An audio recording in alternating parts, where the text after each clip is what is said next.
Yo, how's everybody doing? How's everybody's weekend? All right, let me get caught up on the chat here. Looks like Albu's probably already gone, but if you're still here, Albu, good evening. Gen X, wait, is that Zenzen? Zenzen, did you change your user profile name? What's up, Faraz, Mason, Megamind, John, Honky Stonk, Last Gig, Roman, Francois, Jeff, Lance, Brain, Copter, BB, Massey. All right, did I get everybody? Eric, Mason. Okay, you did. All right. All right. I saw the picture and I was like, wait, did she change her name? But welcome, everybody. How was your weekend? As you can see, I have not taken a trade yet. I did not catch any of the gap or the move back up. So we are just chilling right now. We still got people slowly filing in, so we'll just hang out for a minute. Yeah, last gig, I think we all did. I have my nephew and nieces in town, so it wasn't really too entirely relaxing, but nonetheless. James, what's up? Welcome.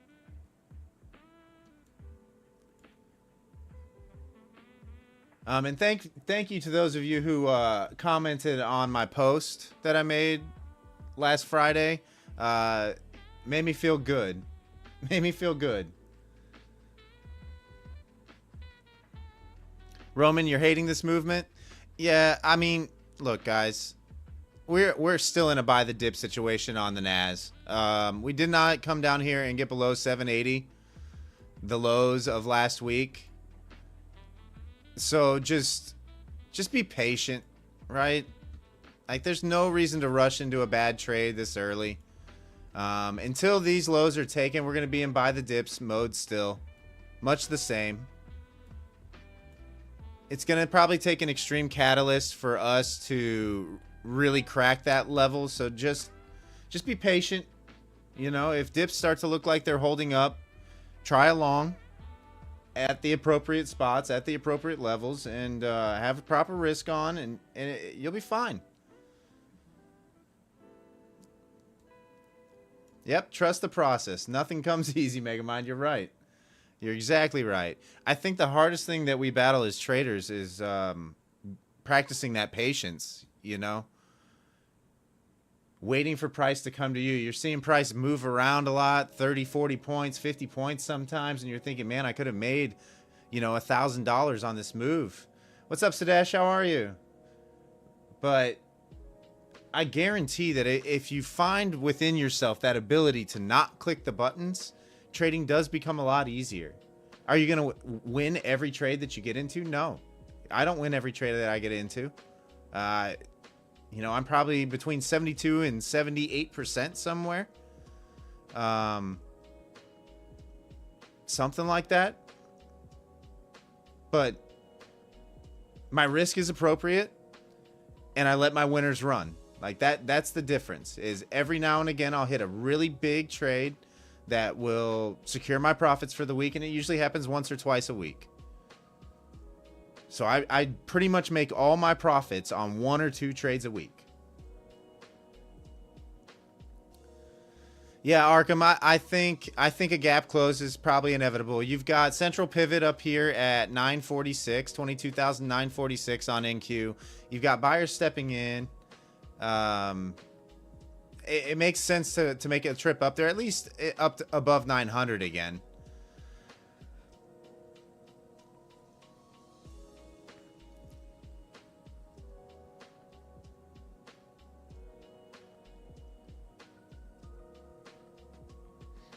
Yeah, BB, that's right. I mean, there's a reason why so few are successful doing this.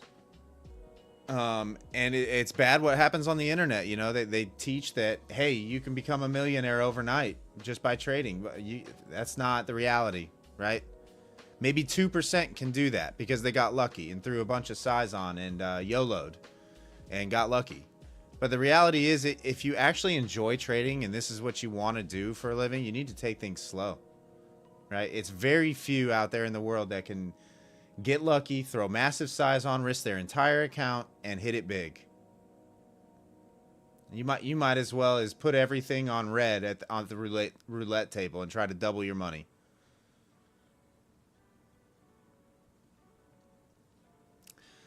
Brain, you back tested all weekend, very happy and so ready for this week. I spent zero time at the desk. In fact, I didn't even get to the desk until maybe an hour and a half ago. First time I've looked at the charts or anything really since was when I was setting up for the stream, which is nice from time to time. It felt good to not think about the stock market or, you know, what kind of content we need to produce or anything like that. Average trader is a billionaire, according to X Megamind says. Yeah, you'll learn that in the trading world, especially on the internet, take everything that you read with a grain of salt. A lot of it's not true.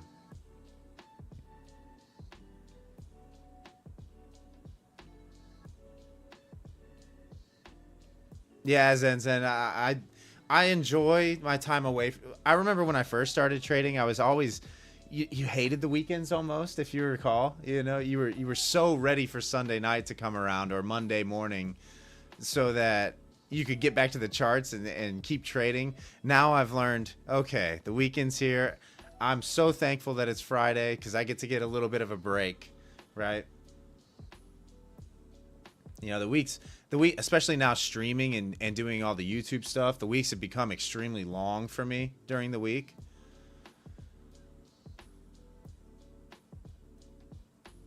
Yeah, Harrison, people accidentally make money and all of a sudden they're the expert.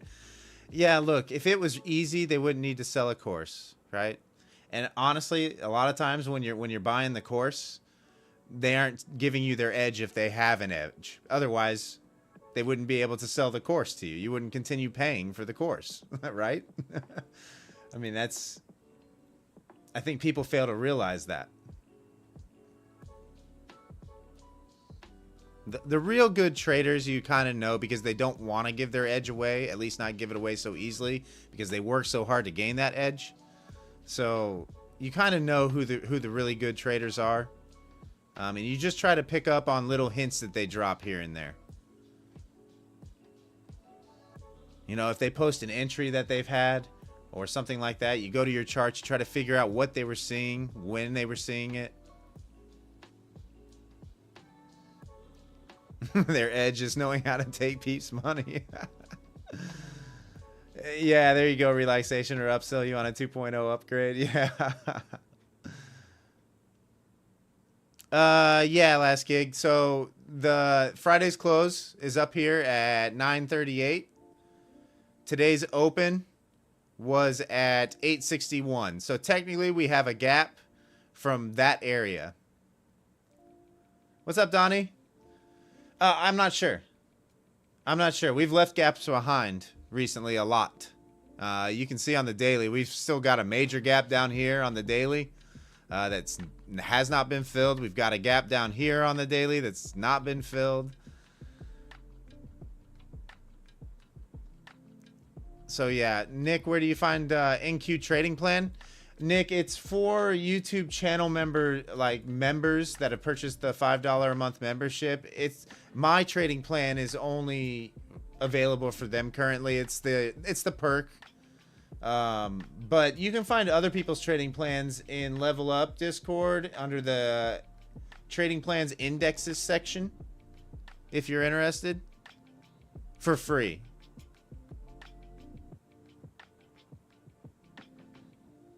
Yeah, BB. I mean, it does take a long. Right, I was profitable fairly quick, but it's because I was taking things so slow. I wasn't making a ton of money when I became profitable, and I was still not a good trader, right? But because my risk management was appropriate, and I was taking it extremely slow, I was able to build an account relatively quickly, and all things considered. But that was lesson number one. Was, hey, I need to get my risk in check. I need to take it slow.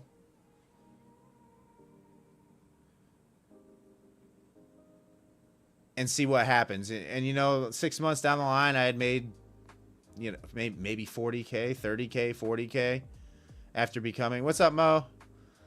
But it compounds, right? It compounds really, really quick. Harrison, have I tried future spread trades? No, I haven't. I haven't, Harrison. Let's get back to the charts here.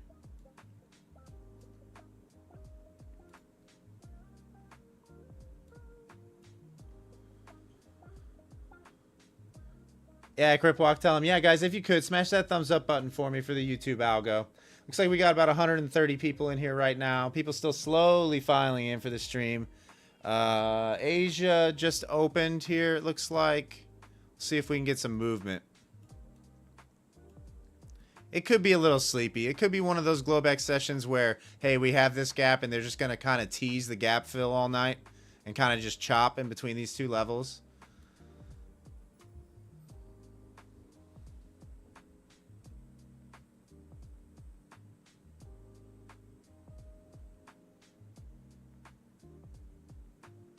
Lance, it took me, I would say it probably took me a little over a year to settle on what I currently do, but it's worked for this period, for this long in all different kinds of markets at this point. So I'm pretty confident in my strategy. What's up, Hyder? How are you? But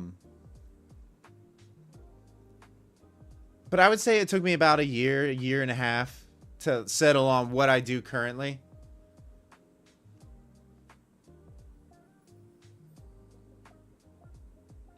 Oh, yeah, Nick. Yeah, Nick. I can pull over a trading plan for you.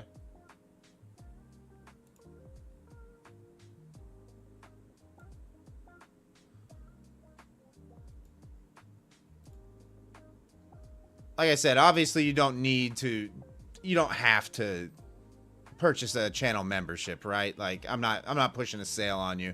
It was just the one thing that I could think of to incentivize that because YouTube likes it a lot.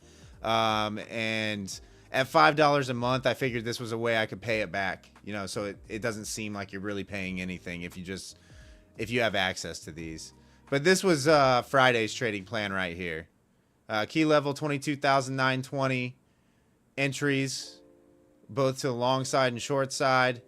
Targets, target 1, target 2, target 3 to both the long and short side. So what I do each morning is I'll pick a key level that I think price will trade into after the opening bell, and then I'll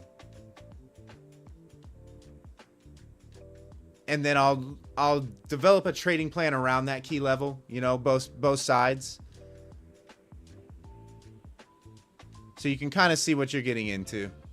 But I do them every morning for NQ, so channel members have access to these. And they stay there. I never delete them. So they have access to my charts, my levels, where I'm looking at.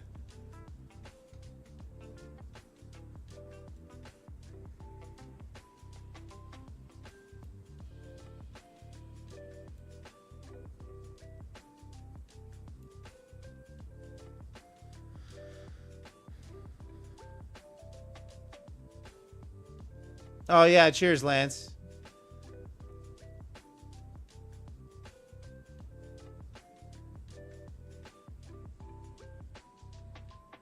But I always, so going into those, Nick, by the way, this is for you.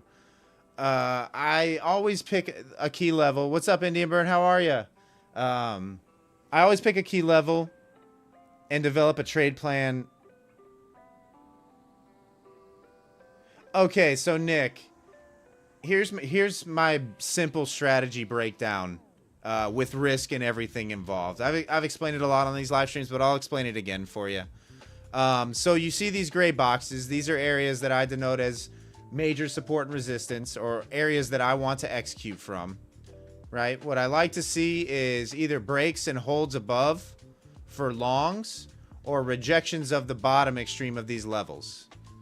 Okay, and this defines my risk, the width of these boxes. So I risk anywhere from 20 to 25 points a trade generally with one mini.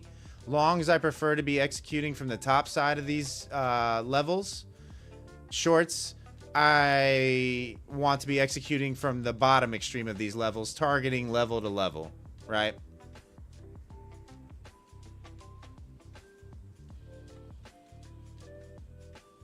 Yeah, Lim, it's in the works. Don't worry. Don't worry. It's coming. I assure you. Just be patient with me. There's a lot going on the back end right now on the channel that we're having to make some pretty big decisions on. So just be patient. We're a two-man team. We aren't one of these people that have, you know, a bunch of editors working for us, or a marketing team, or business managers. Yeah, cheers, Nick. So yeah, just be patient with us, guys. Like, there's a lot going on right now on the channel, unfortunately, on the back end.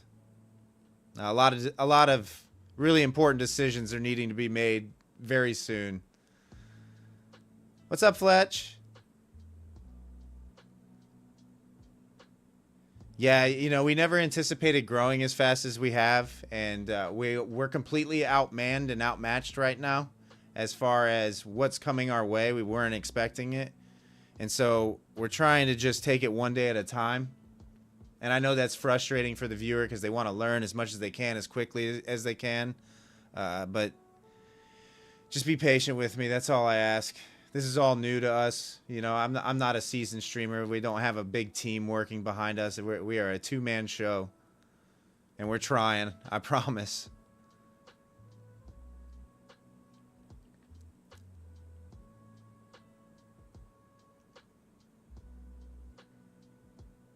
Tim of Wiccan Reclaim. Yeah, so it's where price either expands to the top side or bottom side of my levels, right? Let me find an example here that I could tell you what would look like a Wiccan Reclaim to me. You know, it's not always as obvious because this is a 1 minute chart. I like to look at a 5 minute chart for this type of stuff. In fact, let me go to a 5 minute so it might look a little more clear. Okay, so I would kind of consider this almost a Wiccan Reclaim, right? Price came down, came into a level, found support, and quickly got back above the top extreme of the level. But a lot of times it looks even easier than that to identify. This is a perfect Wiccan Reclaim, right? Price wicked into the level, buyer stepped in, it got back above the level and held for a long position.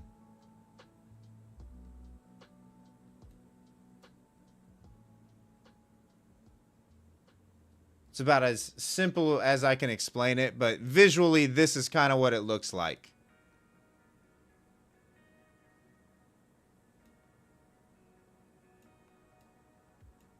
See if I can find an even cleaner one than that. I don't know. That was pretty clean, though. Similar to gap trading. I don't really look at it like that, Tim. Gap trading is... You're almost talking like ICT concepts when you go there, as far as a gap is concerned, when people are talking about fair value gaps, where like price will wick into the gap and then close at the top end of a gap. I know what you're talking about. I don't look at it like that.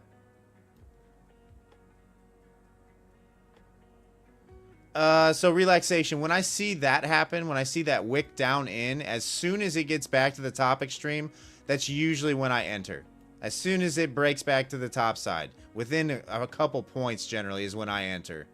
Because still your risk is still defined there, and it's worth a shot, right? You let it get too far away from this extreme, and all of a sudden you have to widen your risk in order for the trade to still be valid. So you always want to be operating at or around these extremes, or at least I do for my strategy.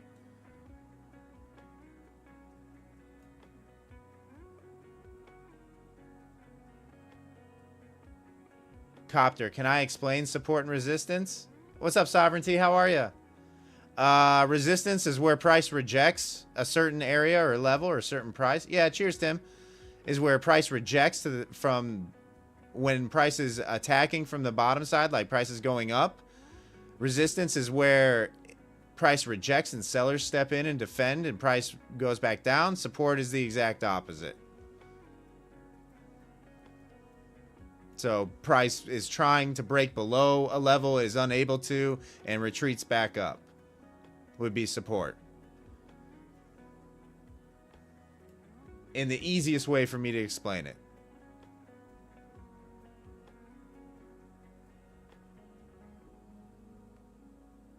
So like this, it's clear that there is support here. Price broke through, went to the north side, came back down, tested, held this area. They tried to come back down again, held this area, and we really weren't trading back below that area until the gap down today. Today's open. What's up, His Royal Trades? How are ya?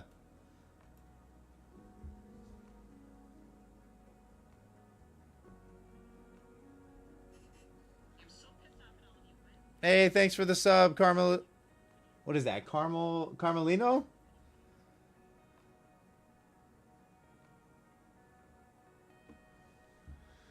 All right.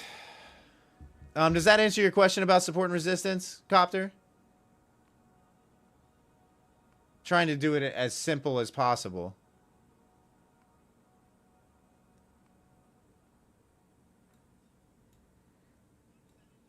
Some people refer to those areas as supply and demand, right? Like supply being above, demand being below. What's up, trading on tilt?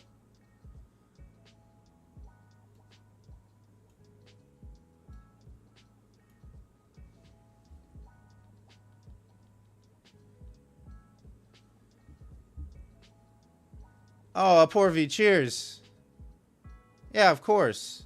I know how it is. You know, trust me, when I started trading, I know exactly how it is. You tune into a stream, you see them making tens of thousands, if not hundreds of thousands of dollars, and it's just not that's not the reality. It's not gonna happen to 99.7% of you out there. That's just not how it's going to be. You have to trade slow. Take things slow. Have proper risk.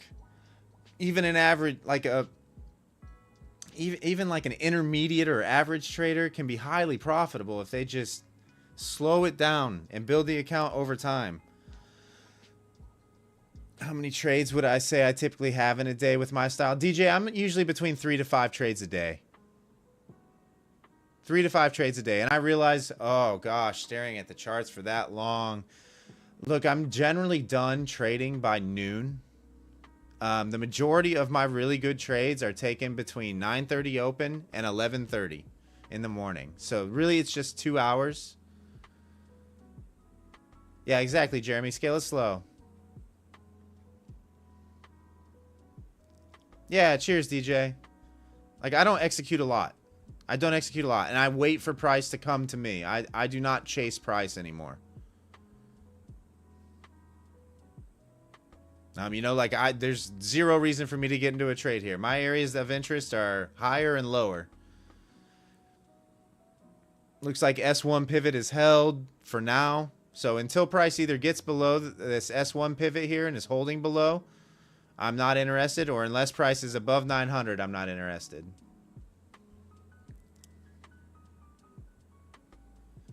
Namai. So I will be a 100% on. I realize that I trade NQ almost solely, but I'll be 100% honest and say ES is probably better for a beginner to learn on. It's not as wiki. It's not as volatile. It's a little bit easier to read.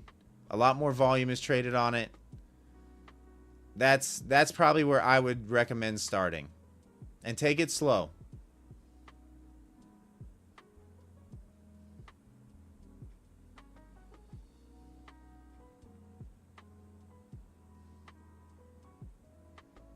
Yeah, even better, Chris, actually, is YM. YM's a good learning tool because it likes to trend, right? The Dow likes to trend. It likes to move slow.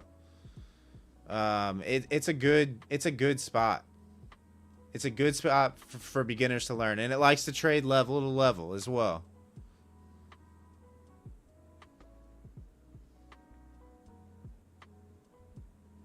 Yeah, MES is good.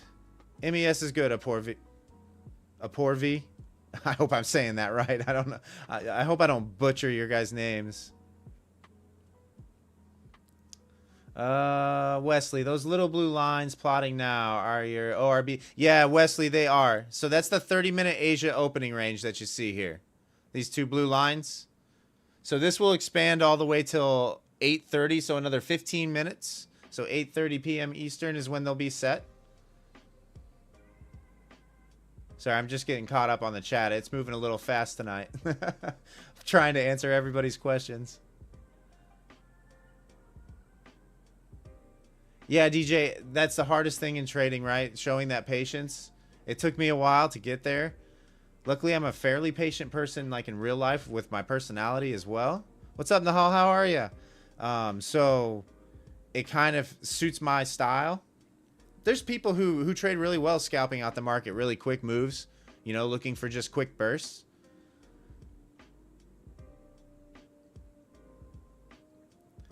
Brainwash, no. So I trade support and resistance, right? I don't trade just pivots. Pivots are just points of interest for me. I'm not looking to execute necessarily at them all the time, right? Because they like to chop a lot.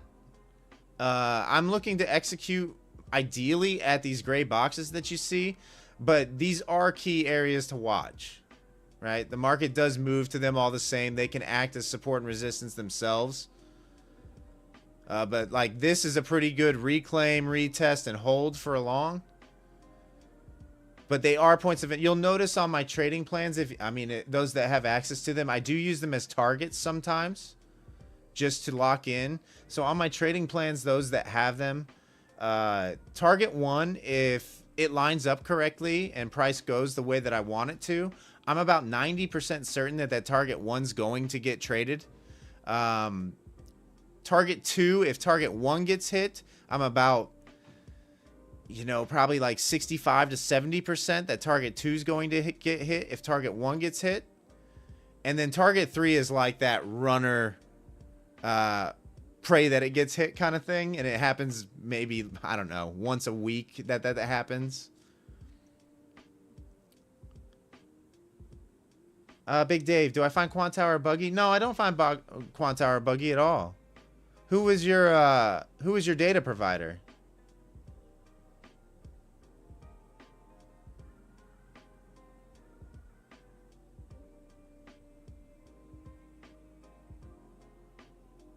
Yeah, Brainwash, cheers.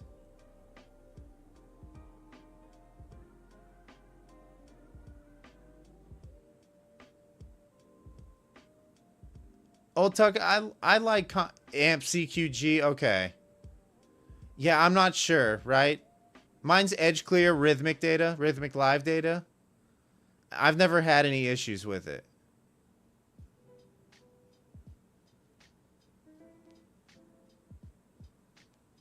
But I've never seen anybody. There's like a couple people that trade AMP CQG that I know of. I haven't heard anybody having any issues though, so I'm not sure.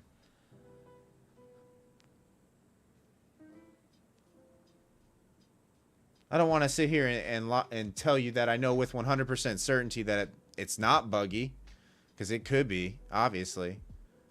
But I've never had any issues with it. Old Talk, for my entries, do I wait for price to just go through that entry level or waiting for it to go through and then retest? Old Talk, I prefer the retest, right? It provides another layer of confirmation. But there's times where the market's doing that whole tap and go type thing where you almost have to get in. It all depends on the volatility, really. Like if it's extremely volatile, I like to go ahead and get in because you might not get the retest. If price is moving pretty fluid and the volatility's down, generally I'll wait for the retest in that case because you'll usually get it. BB, he's got AMP Futures is the name of his broker, and CQG is the name of the data provider. So when you sign up for a personal account, right, like, or even on your, if like you have a prop account, right, like, say you have a prop account with Top Step, okay?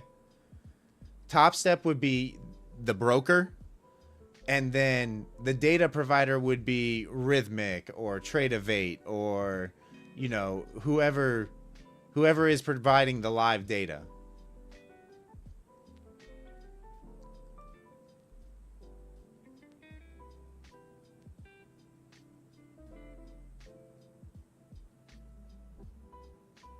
Yeah, cheers.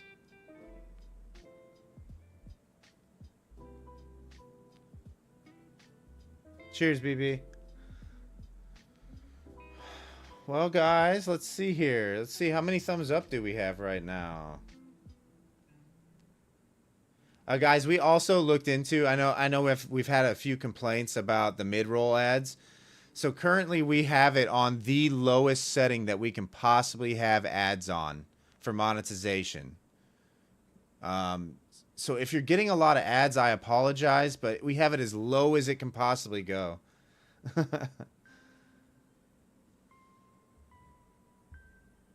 Who pays for commissions when trading prop firms? Tocho, you pay the commissions. The trader pays the commissions, unfortunately. Whether you're trading with props or with, you know, your personal broker, the trader always pays the commissions.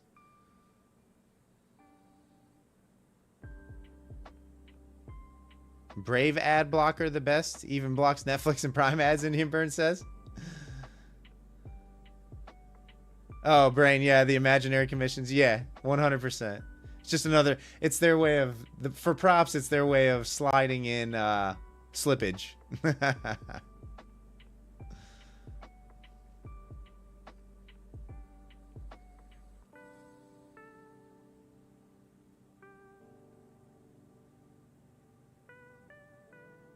Yeah, Megamind, that's accurate. That's accurate. They say it's to make it as realistic as possible, right? I mean, let's face it. I mean, commissions are a part of it, right? Even if you're trading a live account, they're a part of it. Okay, well, the market just started going sideways on us here. So we're chilling, I guess.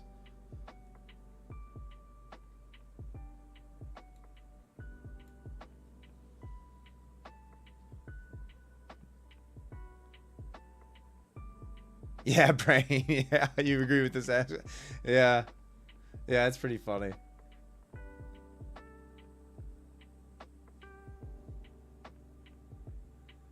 Those of you that are new here, I'll say this again for probably the 5 millionth time for those of you that have been around since day one. My name is Wesley. I'm a full-time futures trader. Thank you for tuning into the stream this evening. If you could smash that thumbs up button for me if you want to support the channel. Also hit the YouTube algo. Feel free to hit that subscribe button as well. We got lots of good traders in the chat. We have a good time. The vibes are always high. The chat's amazing. So if you want a chill place to hang out for your GLOBEX sessions, this is a good place to do it. I'm never going to sell you a course. Never going to sell you a mentorship. Just free education and a chill place to hang out. Trading can be lonely, and I realize that. I don't know everything there is to know about the markets. I'm not the world's greatest trader. I'm not some 7-figure trader. I feel like I'm very average, but I am profitable. So take that with what you will. What's up, Squanto? I'm doing great. I'm doing great. I'm hoping that price moves for us so we can get a trade. But if not, that's okay. Hey, thanks for the sub, Rumbles. Appreciate you.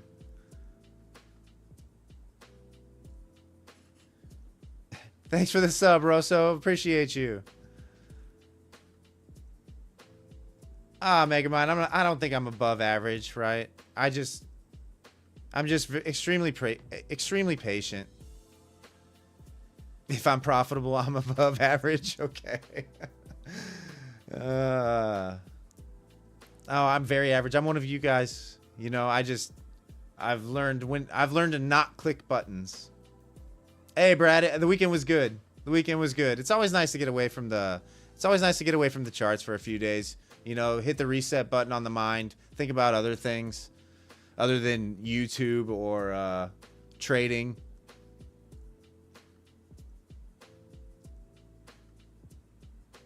Yep, Chris, that's right. Be patient and learn to manage risk. What I do is not that special. It's really not.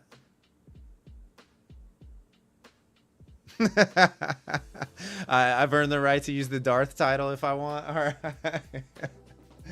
You think we fill the gap? Piter, I don't know. We've been leaving gaps behind a lot recently. It feels like the gap fill is coming. I don't know when that's going to happen. What's up, Avaz? How are you? My preferred strategy? Oh, I mean, you know, you guys all know what my strategy is. My preferred strategy is support and resistance. 100%. I look for two things: break and retest, wick and reclaims. That's it. Psychic Trader. So I don't stream during New York session currently. I only stream during GLOBEX session. But it'll probably come, but it'll be an afternoon stream more than likely. During the mornings, like my channel, the size that it isn't really going to do that well. You know, you're fighting the big boy traders that have tons of views. And if that's going to be the case, it's not really worth it for me. I can just focus up and trade by myself and make my money. I'm not selling a course or anything like that, so there's no reason for me to promote anything. What's up, Nick? How are you? Oh, thanks, Francois. Yeah, it's really easy, guys. What I do is really easy. Longs from the top of these support and resistance areas, shorts from the bottom side. Stop just at or above the opposite extreme. It's really, really simple. You know, I'm risking 20 to 25 points per trade. You guys can do the same, just size down if you have a smaller account, you know?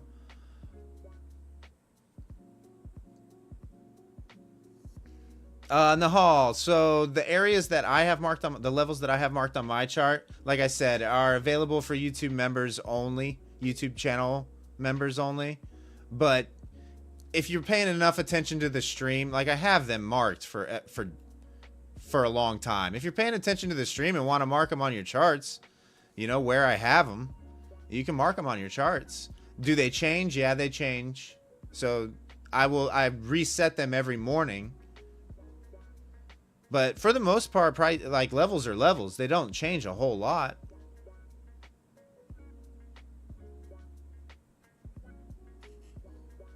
Hey, thanks for the sub, Rudy. Appreciate you.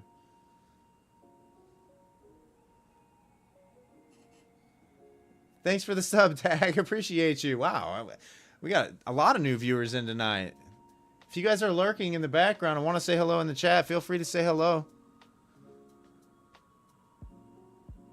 Yeah, Darth. I mean, exactly. If you play small, you can give on one micro. You can give it 50 to 100 points. Wesley. So I start from the higher time frames, right? Like you have your daily, and the real one that I start, and I just take notice of the moving averages really on the daily, and major support and resistance levels. Like you obviously know there's something down here around 21.5. Somewhere around there. So a level right here that's tested a bunch. You know, I look for those things, but I really start my charting on the 4 hour. So the 4 hour, I'll kind of look for those same kinds of things that you saw in the lower time frames. Hey, American Pride. Yeah, the level up Discord's amazing. Really good traders in there. Better traders than me, right? There's lots to learn in there. You just got to know what to look for. A lot of the really good traders drop breadcrumbs here and there, you know.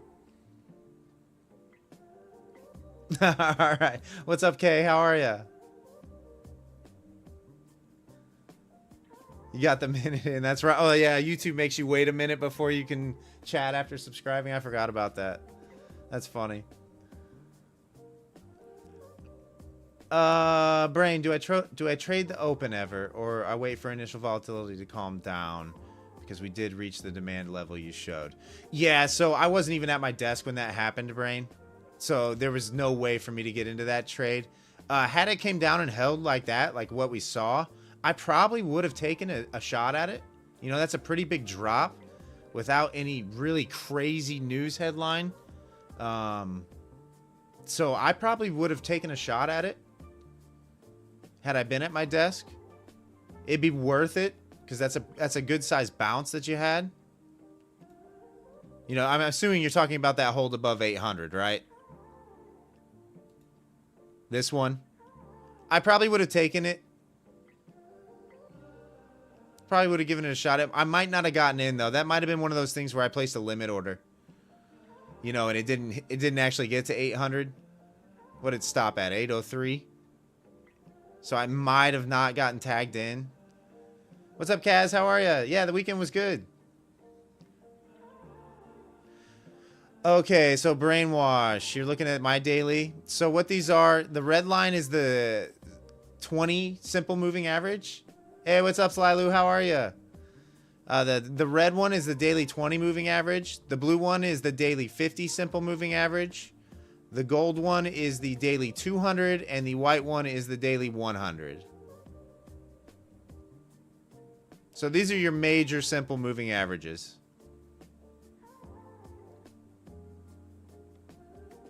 I'm just glad price is finally coming back, or the 20 is finally catching up to this. If price does dip below this daily 20 and holds below, I would expect the drop to be kind of rapid. Taylor, I use Edge Clear. For my personal, I use Edge Clear. They're a little bit more pricey on their fees and commissions, and their margin requirements are a little bit higher, but man, their customer support is top tier. You are never waiting more than a couple minutes for a response.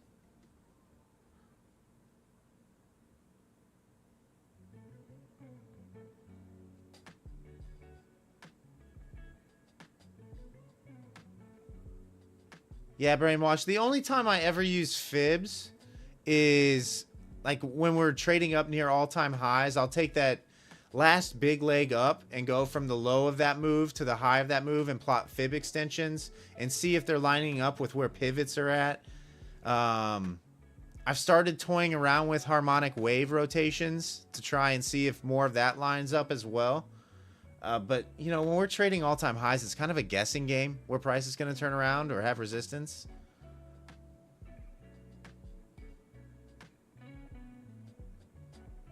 But I'm not a fib guy. I just never. There's too many of them out there. There's too many not fib people, but like there's too many fib levels out there. You know, which one do you play? The 23.6, the you know, the 50.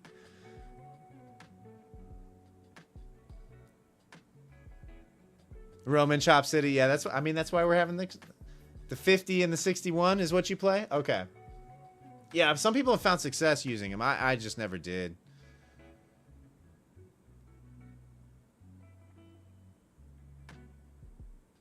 Yeah, Andy Burns. So you use fibs kind of like I use pivots, right? Like pivots are points of interest. BB, you love getting on a trend and riding whatever moving average price is respecting to really milk the... Yeah, a lot of people do. A lot of people like that, those 9s and the 21s.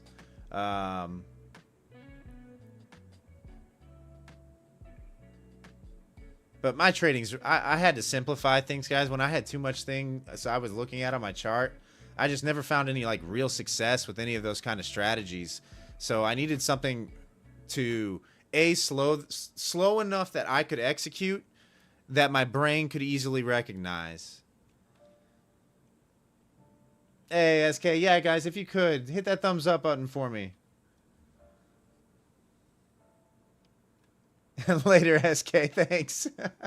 Just popped in to say that.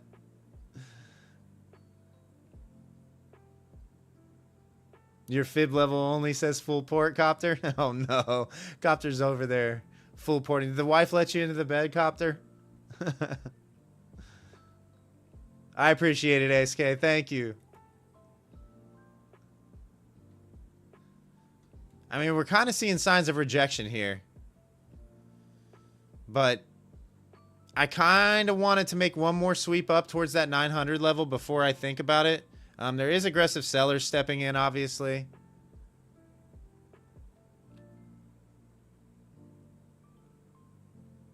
The 200, the 20, and the 8, that's it. You do put ATR on a daily to know what daily expected move is. Yeah, BB, like I said, I can't have a lot of noise on my charts. I'm with you, right? Not everybody has to trade the way that I trade. Not everybody has to do that. There's plenty of other profitable traders and other profitable strategies out there. This is just what's worked for me and what I can easily recognize and execute off of and be profitable doing, right?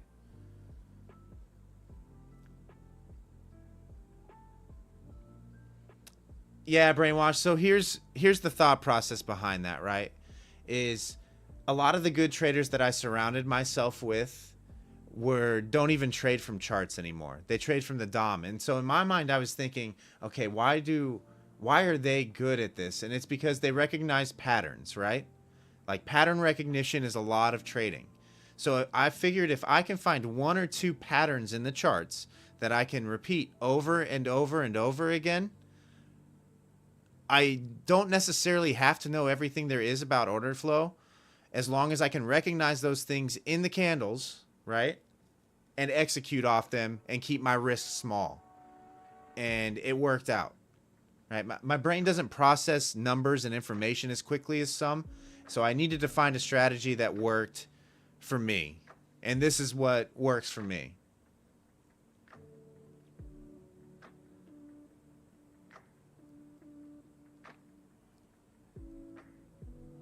I wish I was one of those whiz kids that could, you know, have pattern numbers.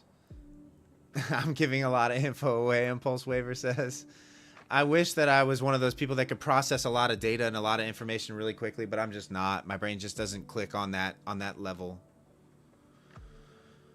Demonte, how do they trade with just the DOM? I haven't figured that out myself. I can't answer that. Slyly, why do I use these moving averages? Because they're the major moving averages that institutions kind of put out when they send out their quarterly reports, right? With their big overall charts. That's kind of like propaganda. So I know that that's kind of what they're looking at. You're looking at, you know, the daily 20 likes to act as support in a bullish market. Every now and then you'll dip below. But you can kind of tell, you know, in a bullish trend, it's riding this daily 20, this daily 50, you know. But there's always a reaction at these levels as well. So it's a good idea to keep them in mind. Swing traders are using them a lot.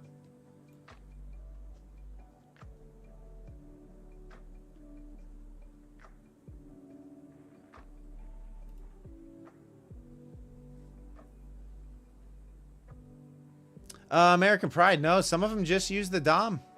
Some of them just trade from the DOM. It's all about pattern recognition, guys. Like, even if you're just looking at the DOM, right? Like, you see something happen over and over and over, and then you see price get to certain areas, and, you know, they can tell by the orders that are going off on the books and how orders appear or disappear off the books. You know, you pick up on certain things, so they can just look at the DOM and go, oh, okay, this is where I need to execute. Carlos, so this is Quantower's DOM surface, but yes, it's similar to Bookmap. They have it within their trading software, but it's similar to Bookmap, yes.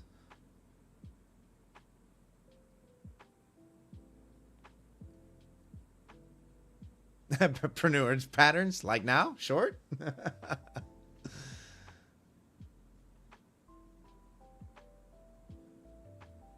No, patterns like when price gets to a certain, for me, preneur, this is what I mean by patterns. Like, I've noticed when price gets to certain areas, it likes to either wick or reclaim or break and retest, right? Like, those two patterns are what I know.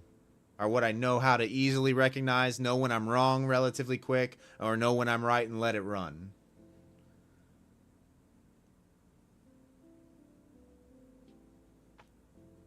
Sand Sun Beach, you just came in and you wanted me to explain my strat briefly?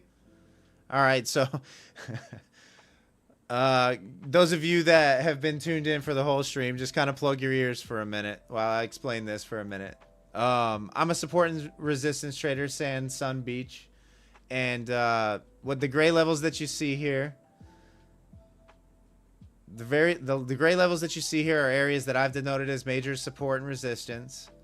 And what I look for at these areas are either longs on holds above these gray boxes that you see, targeting the next gray box to the top side, or shorts below these gray boxes, targeting the gray boxes to the downside. In its most simple form, that's my strategy.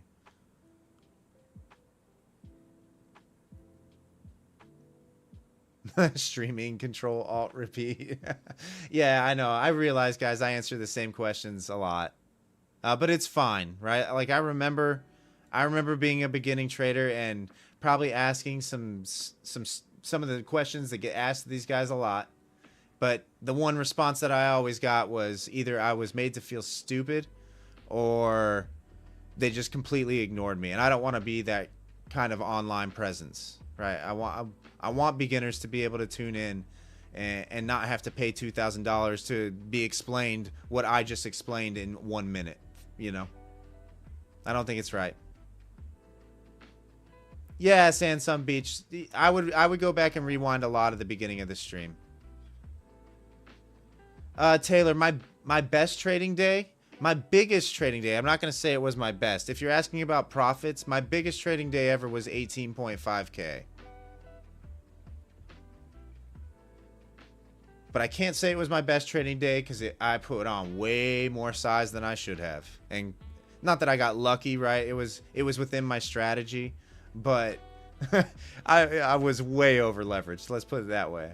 Uncomfortably leveraged.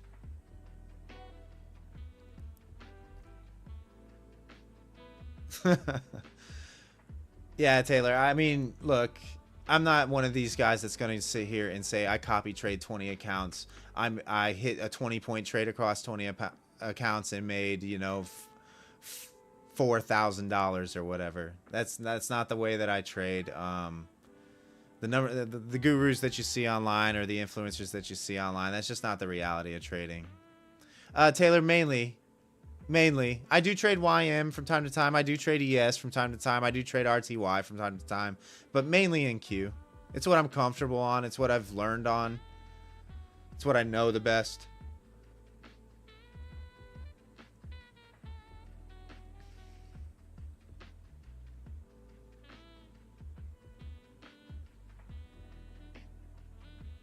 Yeah, Sam, exactly. Back in the day, quote unquote, back in the day.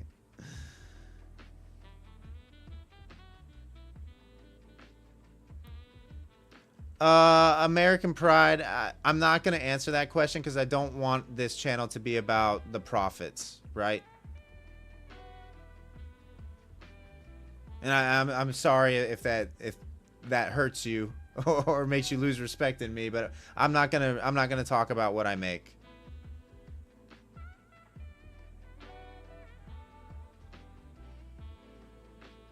Because that's demoralizing. I realize some people might light a fire, but I remember seeing big numbers being put up and being completely almost demoralized that it wasn't happening for me in the beginning.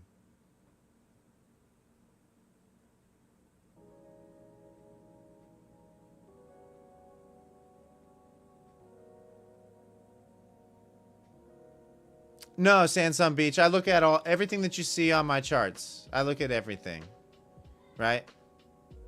Like when price gets those gray areas, I'm looking for, you know, aggressive buyers to come into that area, but not be able to push price above, say, 900, right? The top end of this extreme.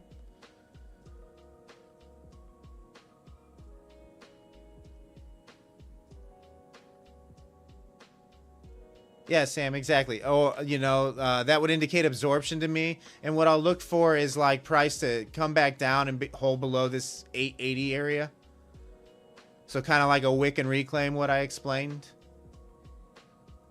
Would wick to the top side, reclaim below 880, and target a short down to 800.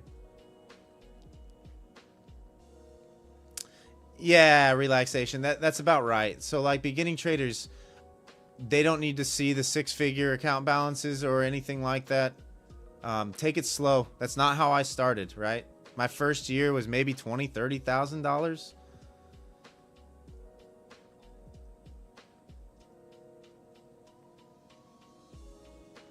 Brain, you want to know what the change was? The change was nothing was working that I was doing, right? And I realized that I was overcomplicating it. And so what you see now is kind of the result of that, stripping everything back off my charts, me manually finding levels of interest and marking them on my charts and just adding little things here and there. Like originally it was just the gray boxes that you see, No pivots involved, no DOM involved, nothing. Sandsum Beach, we're working on a long form piece of content to explain that. It's going to take more than just a live stream to explain that.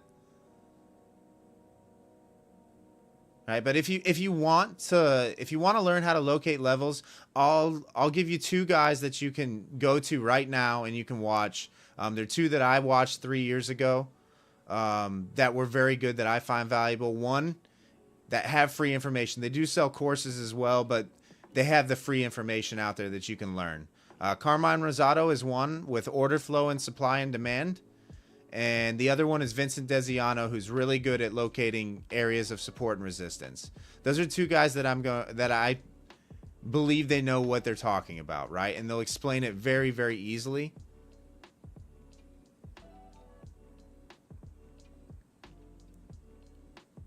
Jinzu, so yeah. Sounds like a Teletubbies story, Jinzo. Yeah, it was probably around like, not that I was like extremely profitable, right? But it was probably around like month 9 where I turned the corner and was able to like break even and make small profits. So yeah, I would say profitable, where I had made back my losses of everything that I had put in initially over that first like 9 months. But it wasn't like substantially life-changing profitability, right? What's up, Smokey?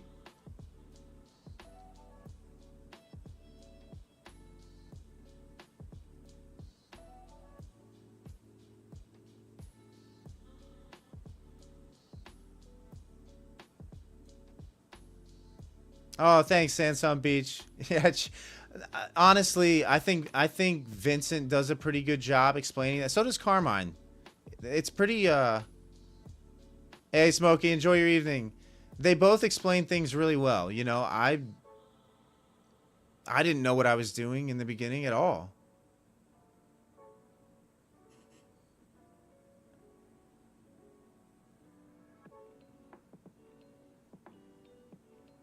Oh, Big Dave, they just did a whole show on Chart Fanatics.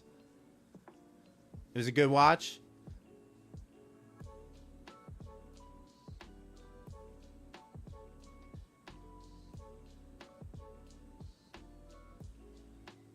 Relaxation. So it's not just wait on it, because it's only available on Quant Tower right now, fully functioning to the general public, but very soon it's going to roll out across other platforms, aka TradingView, NinjaTrader, Tradeovate, all of them. So just, I would wait till that rolls out if I was you. Squanto almost at 2.1k subs now. Are we really?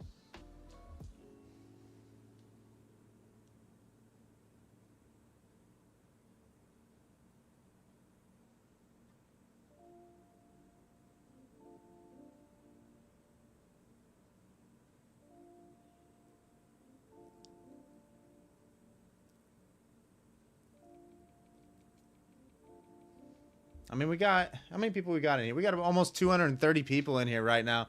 Thanks for tuning in tonight, guys. I haven't caught a trade yet this evening, unfortunately. We've just had good chat conversations going on.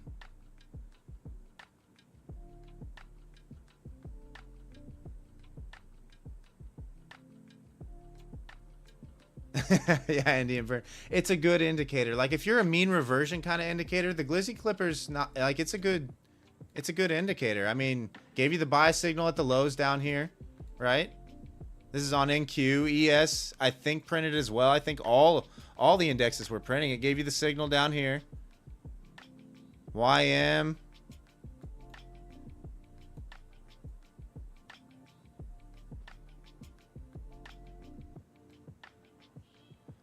So Sandsum Beach. YM didn't get a print, but RTY had a couple prints as well. Relatively low risk. But if you like mean reversion plays, it's definitely a good indicator.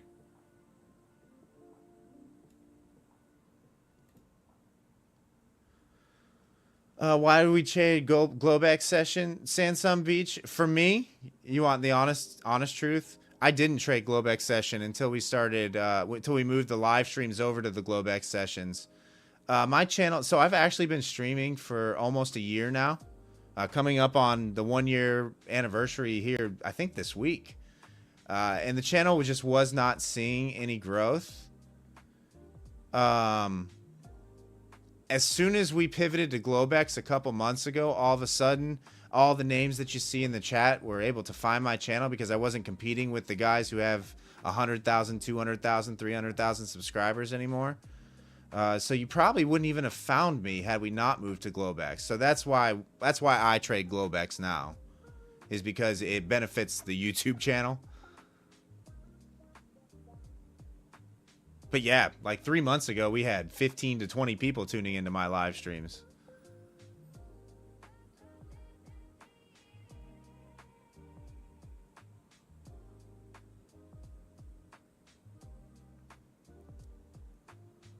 Who is we? Brain. So there is another person behind the scenes that is we. My editor, Mock. You'll see him in the chat from time to time. He's a big part of the channel, so that's why I say we.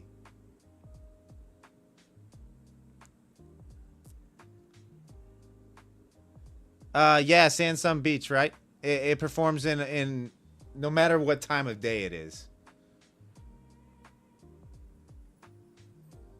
You can kind of see how I've done. So on the thumbnails, that total that you see on those thumbnails is the total that I've made during the GLOBEX sessions since I moved to the since I started trading the GLOBEX sessions a couple months ago.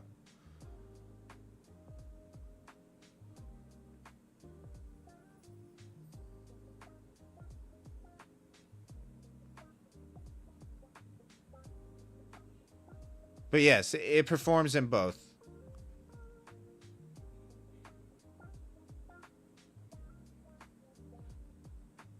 Hey, thanks, AJ. Brain, is he a trader as well? Yes, he trades as well. He trades as well. Well, he's new. He's newer to trading. Let's put it that way.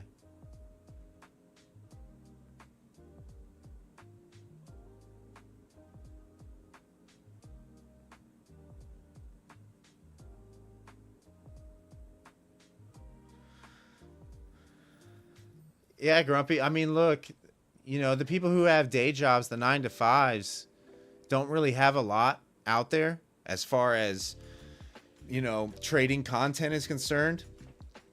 I mean, there's other people who stream during GLOBEX, but a lot of times when you tune into their streams, what you're getting is the affiliate push or, hey, buy my course kind of thing. And I'm just not ever going to do that. I don't have a course to sell, first and foremost. Nor am I a good enough trader to say that I do. Or at least I feel that way. So everything that you're going to learn here is... Everything that I know, I will tell you the answer to. And everything that I don't know, I'm not going to lie to you and tell you that I do know the answer. Right? Because there's a lot that I don't know. I've only been doing this 4 years.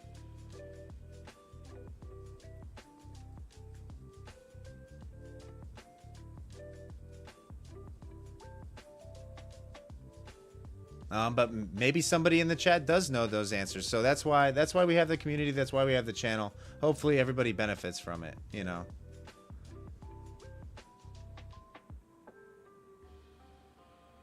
Oh, how many strats?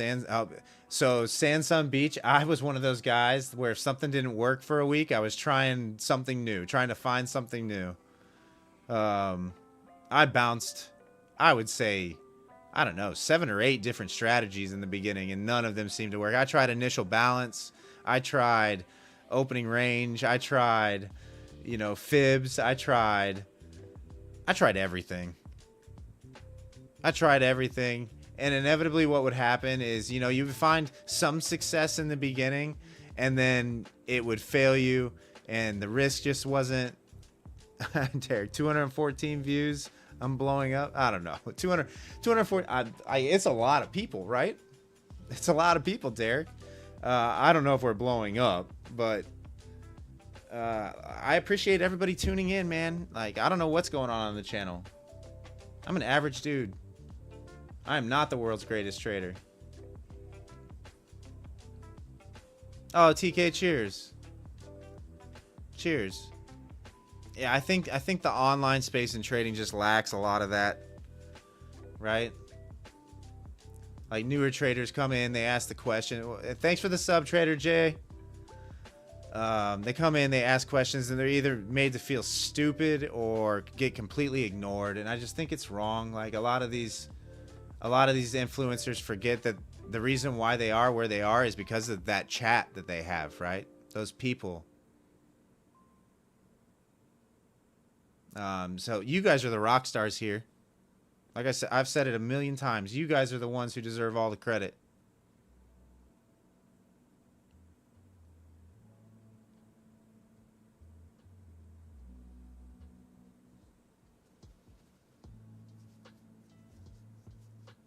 I wouldn't be here if it wasn't for you. The things that are happening in my life wouldn't be happening because of you if it wasn't for you. So you guys deserve all the credit. Do I trail break even after X amount of points in your favor? So Carlos, I generally move to break even relatively fast.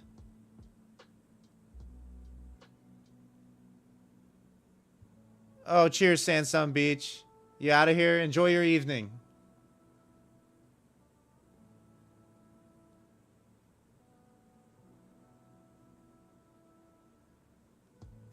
Red Candles is pretty good. You get like 5. We were there. I was there. Red Candles. I was there. Just keep grinding. Just keep grinding. It will happen. You never know when it's gonna happen. Like I said, it's crazy what's happened on my channel over the last couple months. Absolutely crazy. And it's all about timing. Like, you got to play around with what times you're streaming too. You know, you never know. Like I said, nothing was really happening on my channel either until we moved to these GLOBEX streams, right? Where we didn't have a whole lot of crazy competition. The big streamers weren't streaming at this time. Oh, thanks, Red Candles. Thank you. I'm glad you guys like the streams. I'm glad you come and show up every night, but you guys are the ones who control this thing.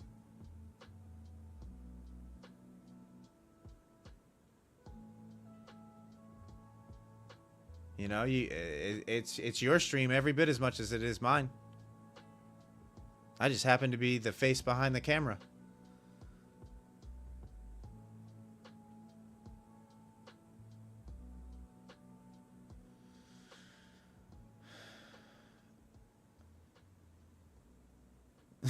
What's up, Doughbook Futures? How are ya?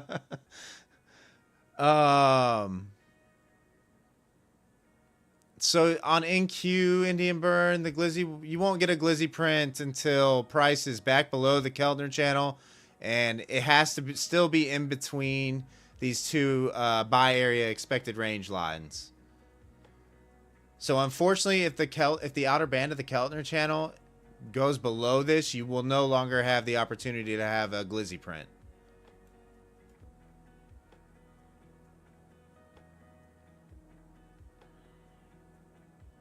But price kind of already did what it was supposed to do with this print.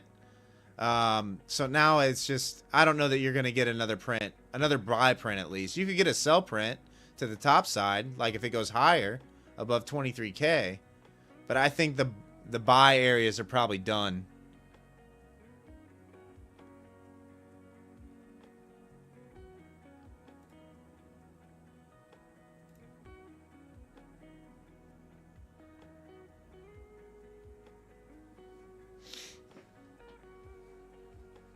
Wow, we consistently have over 200 people viewing these streams these days. I can't thank you all enough for tuning in each and every night and showing up.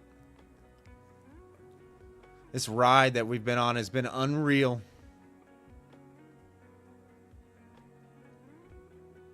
I mean, we're an hour into the stream and already almost have 1K views total. Already. I'm just not used to this guy. I'm not used to it. So every time I look over and see that stuff, It's kind of overwhelming.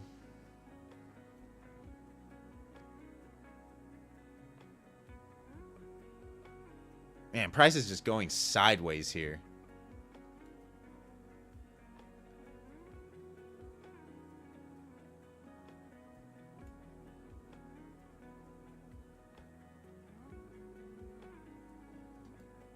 I kind of wish price earlier on that dump would have traded a little bit below 800 so that we would have a better tell.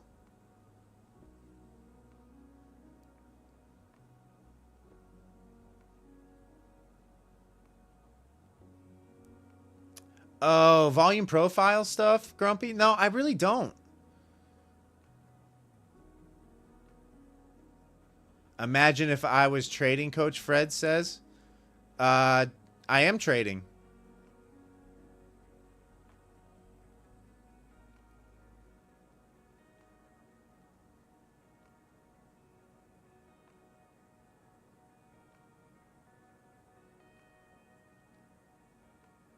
Jeremiah, I'll probably be long for a couple more hours. I'll probably be long for a couple more, be live for a couple more hours.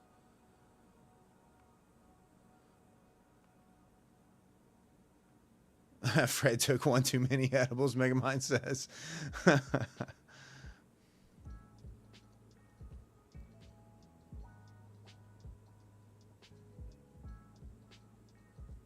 Oh, Jeremiah, cheers. Yeah, I'll be live for a little while.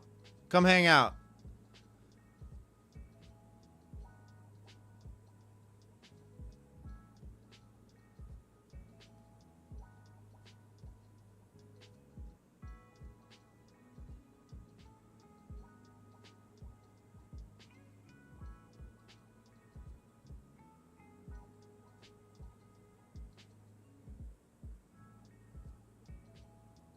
Relaxation. Took a long on trendline and fib to 21 EMA.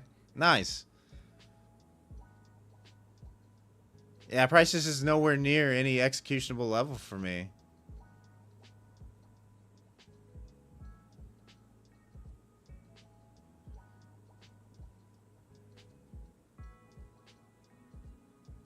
Price is below the pivot and daily shows price nearing the 20 SMA. Should that not be short, Brainwash?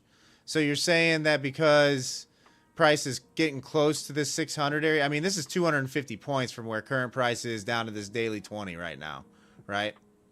250 points. Obviously, I'm not going to risk 250 points. For me, until I'll just be 100% transparent here. We're hanging out above S1 pivot. It's held until this point. So I wouldn't be interested in a short until we break firmly below this 844 area. Otherwise, it's still a buy the dip for me. And really, overall, until price breaks below 780 down here, I'm not liking any shorts. Right? Like I showed you guys earlier why I felt that way. This low right here from last week, buyers have held above for a while now. Every attempt at it has not been able to break below. So until this gets broken, retests and holds below, I'm still going to be in a buy the dip mode no matter what. The question is, where do you buy the dip from?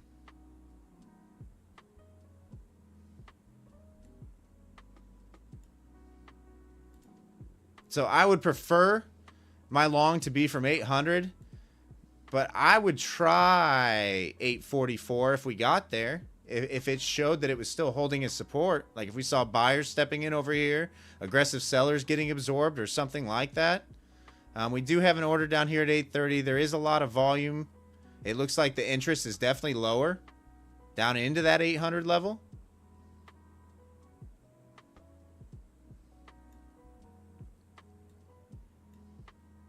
But look, guys, this is a large part of trading. A large part of trading is sitting around waiting for it to come to what you want.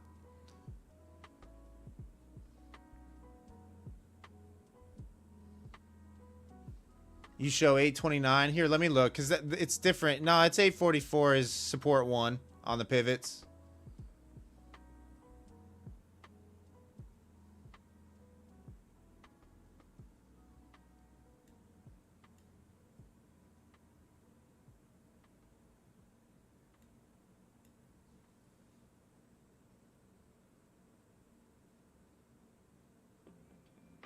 Last key, thanks. Need to fix my charts.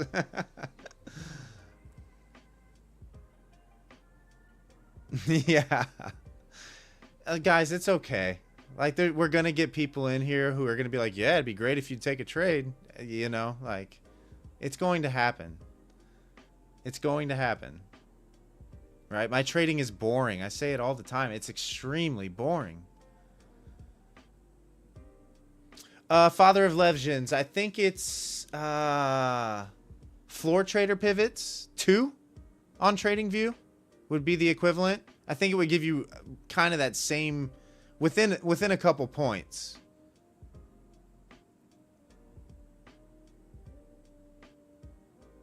Yeah, I'll be the first to say, like, look, if you're tuning in to catch somebody taking 10 to 20 trades during their stream, you're in the wrong place.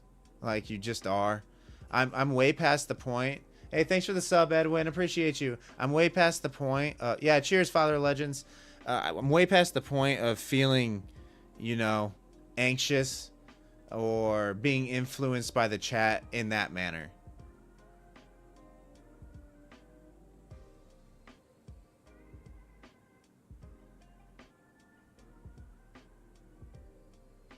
Bailey says go to Stock Tiger for 20 plus trades. Maybe they'd like to hear some dad jokes. I got none of those. My friend DJP, Dave, he's got dad jokes for days. I've got no dad jokes.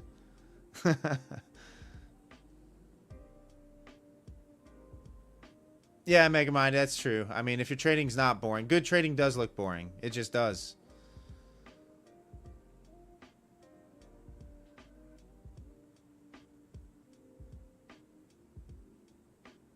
DeMonte, right now it's telling me that the interest is mainly to the downside, correct?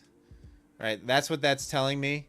It looks like we got somebody trying to layer into a short position up here above, back up to 860 in the 10 points from 850 to 860.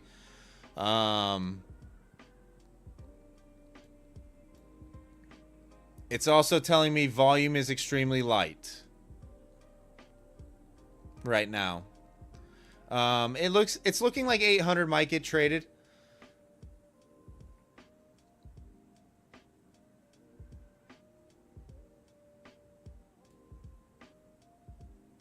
So I'm thinking we might see a little more downside here.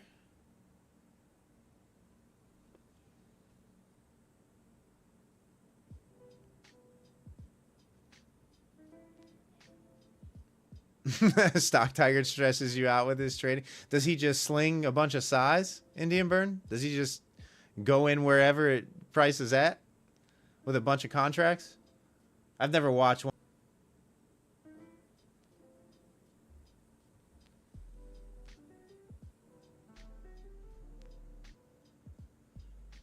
But yeah, guys, I mean, as we grow, there's going to be... click, click, click. Okay. You short? Oh, nice entry. 868. Yeah, I mean, in point of control, you put in volume up there. I think you can get 800 down there.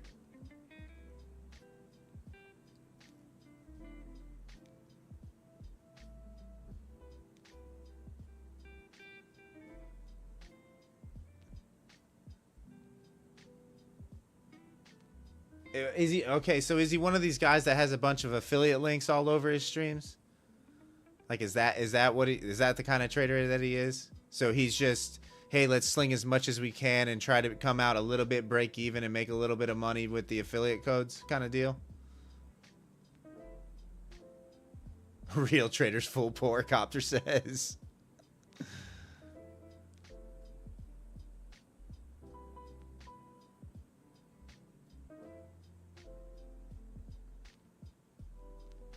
Real traders do it for the thrill.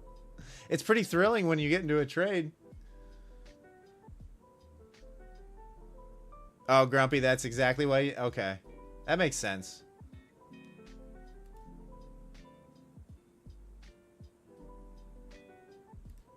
That makes sense. It happens, right? I get it. It's the hustle. It's the hustle.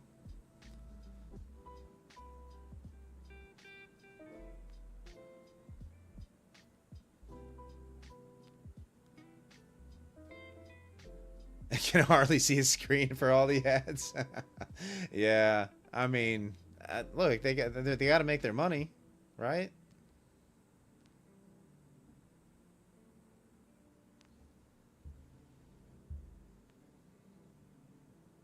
I'm not trying to show bad trading. I'm trying to show good trading.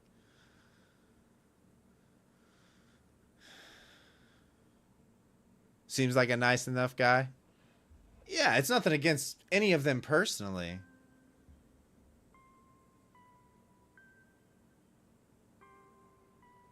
Yeah, Massey. I mean, that's it. That's right. Like, you just have to find something that works for you. You know, not everybody's going to be able to say, not everybody's going to enjoy sitting around watching candles print like I do. Right? Can I do the electric slide?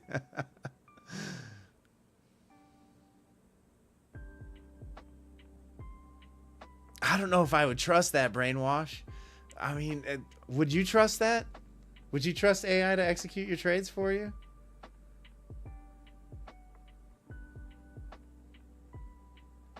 I've often thought, like, hey, what if I just place a limit order at all my levels, right? Because there's generally a reaction at the levels. What if I just place a limit order here, bracket of 20 points, targeting 20 points, and let it ride every time price came into a level, right? I've thought about that. I just don't know. What's up, Spider Lily? How are you? Oh, nice, old Tuck. Cheers. I'm glad I could be of assistance, but you need to take some credit. It's nothing that I'm doing. You're the one over there making decisions and clicking buttons. AI can't spell.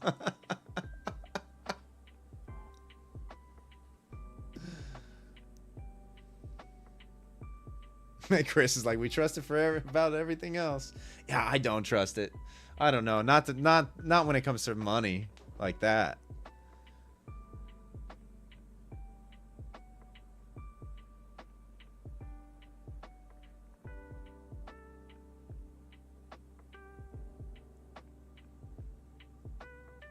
My strategy is success, so feed it to AI. It is just an automation. I mean, there's some discretion, right? In every strategy. There has to be.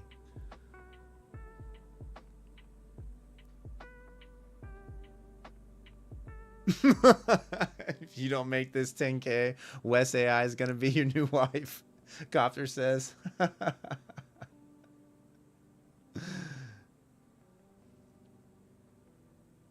Yeah, Brainwash, I don't know. I mean, I would try it on a paper account for a little while. See how it did, performed over time. That's an interesting thought though. For sure. I never really thought about it. I just never really trusted it.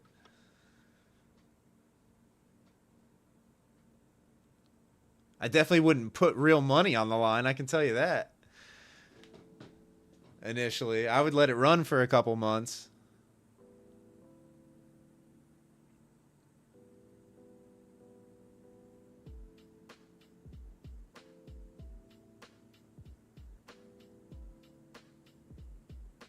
Please do, very much so. Yeah, that would be interesting, right? Because here's the problem that it has, right? Is I would definitely have to go in each morning because I do move the levels around based on recent price action. So I do move them around. So I would have to go in each morning and put new data points in. So it couldn't be full automation. It would still have me. I would still have to go in there and do what I do already pre-market and plug that information in order for it to be completely accurate. But yeah.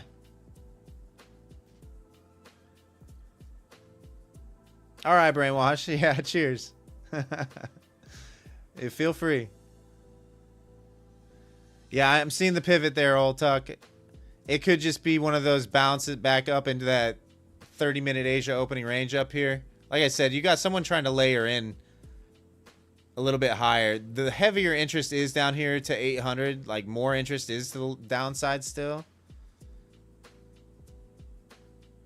You don't trust any? Yeah, I'm right there with you. I don't trust it really, but it's worth like testing out over a few months.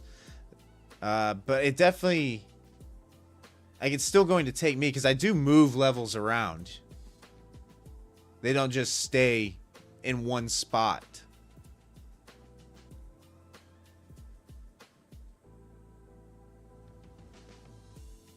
But yeah, that would be interesting for sure to see how it performs over a couple months.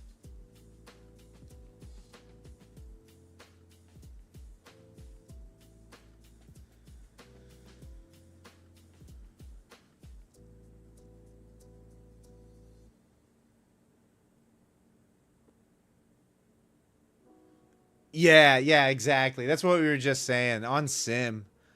Definitely on a demo account, not putting real money on the line. If we're gonna test something like that out, I don't know if I trust it. I don't know if I trust it.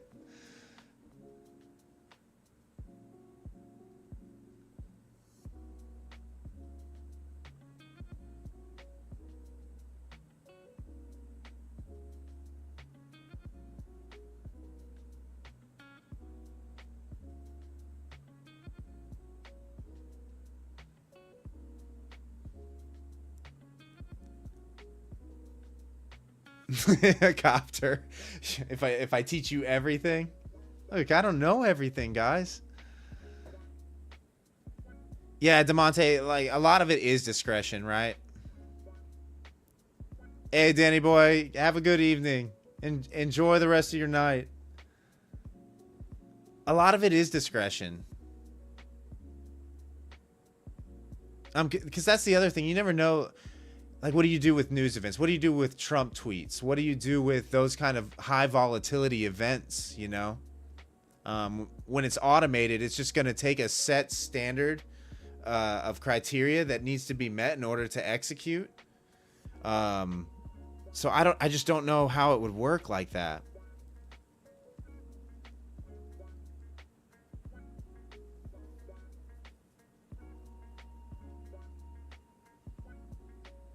Yeah, there's so many like outliers that could just completely ruin an account if too much was happening at one time. So it's almost like I don't know how you would filter those kinds of things out. It's kind of like the like the Glizzy Clipper indicator, for instance, right? Like Goose comes out and says, "Hey, do not trade high volatility situations with this because it's a mean reversion play and the market needs to, it's like picking ideal market conditions for those things to line up."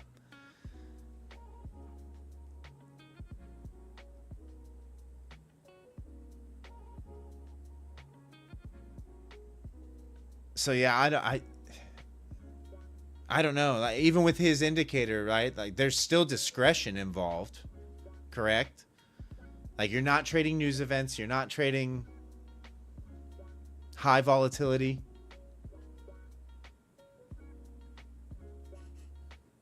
Hey, thanks for the sub, AT Jordan. Appreciate you.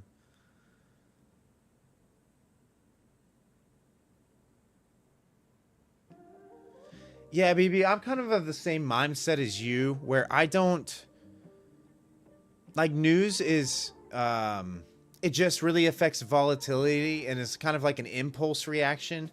But big money's had swing positions on for a long period of time, right? So they have targets in mind that they're going to do whatever they need to do to try to force price to their targets, no matter what news comes out, so that they can make their money, right? So while news does have a temporary impulsive effect and increase in volatility, I don't think overall that it affects so much.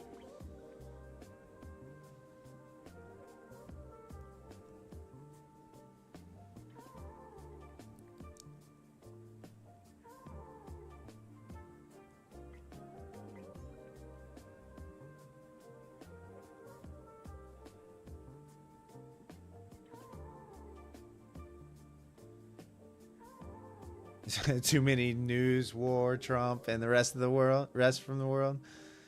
Yeah, like look though.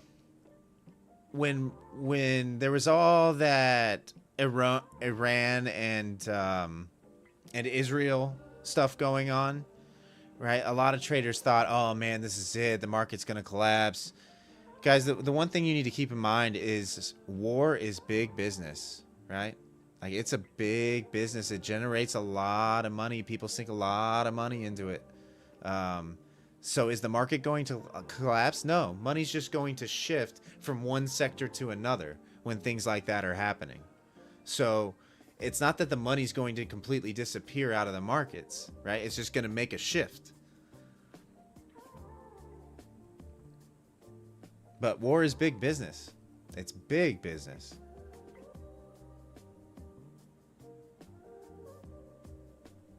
Yeah, we'll talk. Quant Tower's nice. I like Quant Tower. It's got a lot of nice features.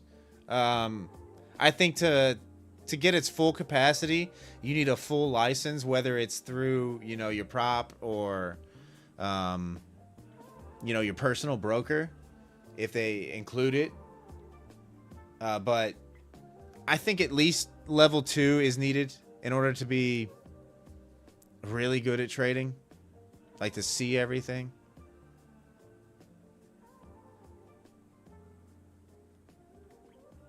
Yeah, Indian Burn, the market is literally designed to go up. It's true, right? Like, I like the perma bears because there's over 100 years of evidence at this point to say that the markets like to go up.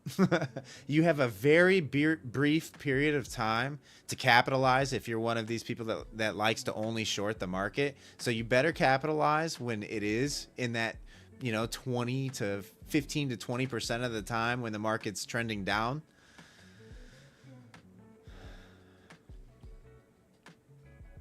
But the fact of the matter is, 80% of the time, the market's going up.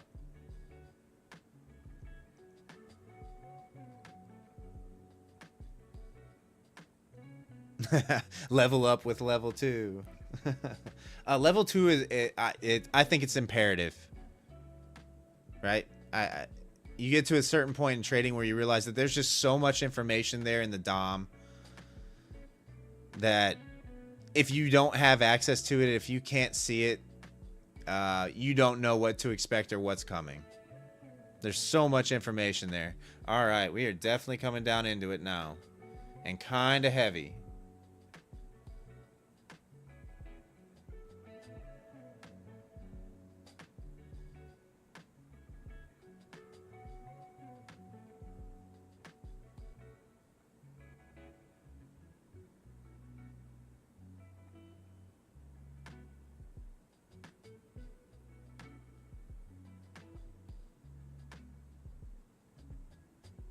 The reason the market went up for the last 40 years is because the 10-year yield was trending down that whole time. Money was cheap. That has changed. Yeah. I'm sure we can definitely go into a recession, right? Like, it can definitely happen. I'm not saying that. But will it recover? Yeah, I think it will recover. Jeremiah, I'm looking at this pivot right now. If we can get a break below, maybe grab some of this volume down in the 30s, come back up and test this pivot from the downside, I would be interested in a short from here. From like mid 40s. But I'm going to wait until it kind of runs these wicks to the downside, gives that retrace back up before I would try it. I don't like playing breakout style trades. Because right now, if I try this short, which is the only trade that I'm looking at right now, I'm not looking at a long from here. The only way that I would play this is if we got the clean break down into the 30s, came back up and retested it. But breakouts, how many times have you been faked out on a breakout trade in your trading journey?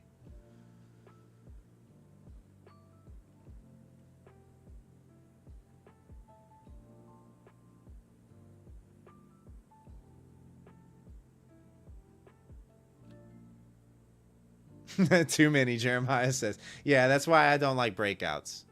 Some people are really good playing breakouts. I'm not one of those people. Copter, why isn't the market doing what I want? Oh, man. I feel you, Copter. I want the market right down here. This is what I want. This will give us the best read. Is if the market trades down here, this will give us the best actionable area to execute. Right? Anything in here could get very choppy.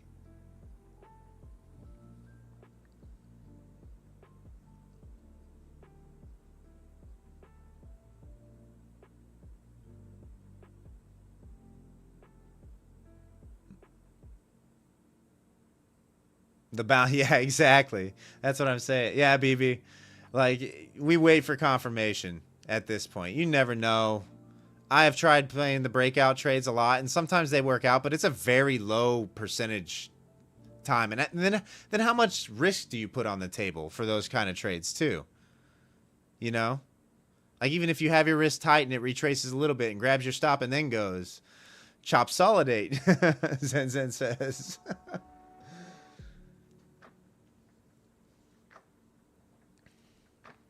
But no, I'd rather get a good, 80% probability trade, like 80% of the I'm going to hit this trade, it's going to be 80% of the time it's going to work out, than the breakout, which is, I don't even know what the percentage would be on a breakout. 30% of the time it breaks out and just keeps going. Maybe. 80% of breakouts fail, BB says. Yeah. 80% of the time it works every time. Yeah, I don't know. I have no idea.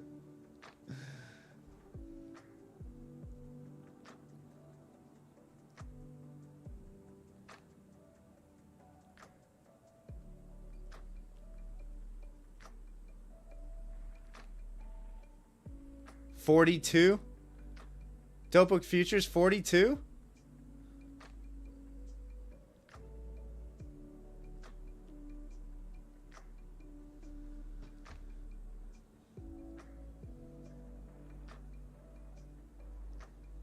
Yeah, BB, that's kind of how I feel, right? You know how I talk about like wick and reclaims a lot? That's the exact reason why I don't take breakouts, because technically that is a failed breakout, right? The wick and reclaim of a level, like you're saying, of support and resistance. That's kind of why I don't play breakout trades, because that is just a grab of liquidity, like you guys say, a grab of liquidity and a reversal.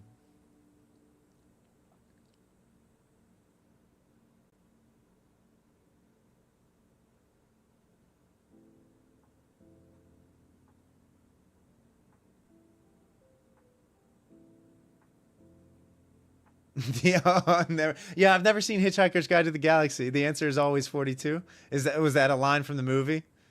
I've never seen it.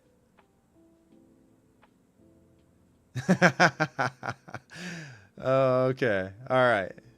Yeah, I was totally lost there. Nick, gold is breaking down. Yeah, man, we got a lot of gold traders. Oh, it's going for the gap fill.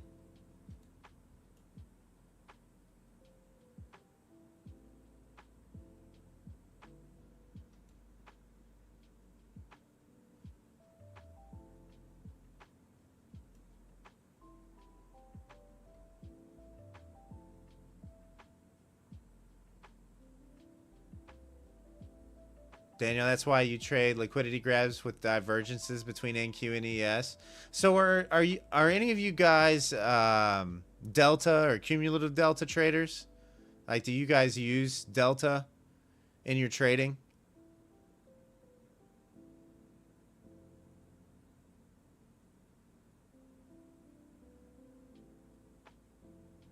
I mean, because one of the streamers that I watched when I first started trading a lot was Trades by Matt, and he uses delta divergences in his trading. But I just never really could get a handle on it. You use RSI, but not delta. Okay. It's kind of like VWAP. Like, I don't use VWAP to trade at all. You don't even see it on my charts anywhere. And that right there is why we don't take the breakout.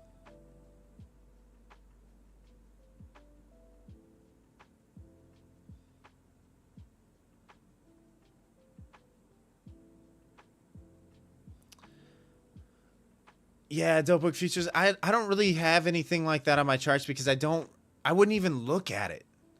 You know, I just wouldn't even look at it. I have enough here to tell me kind of what's going on. Am I always going to be right? But I have enough here on my charts to tell me what is kind of happening in the market and get a decent read on where I should be executing and what I should be doing. Do you click the button now?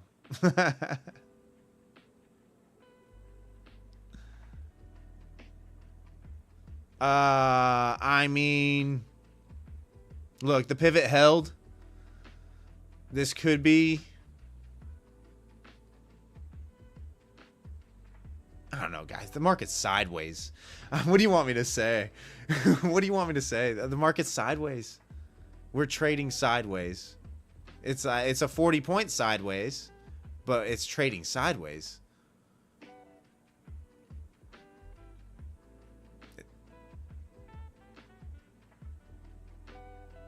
Jeremy just uses 4 out. Okay.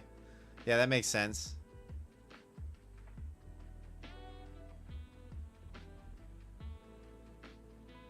Retail clicks the button on VWAP. Indian Burn says use VWAP when we are like, the only reason I would ever have it on my charts is just as a point of interest, kind of like how I have pivots on my chart. It's not an executionable thing. It's more like if you're in a trade, it's an area of interest, right, that could possibly indicate a reversal.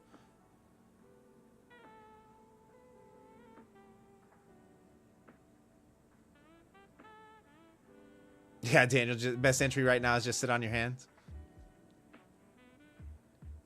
Add a simple 34-day moving average to my charts, and I'll be surprised.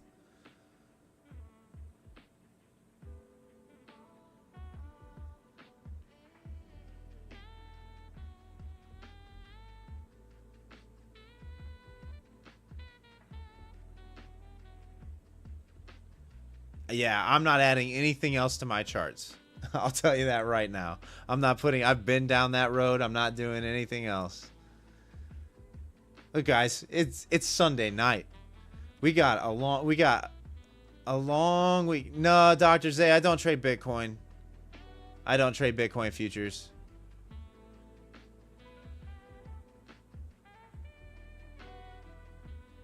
But it's Sunday night. We still got all the way till Friday to make our money. If I don't like something, there's zero reason for me to get into a trade right now. If you guys want to click buttons, have at it. Have at it.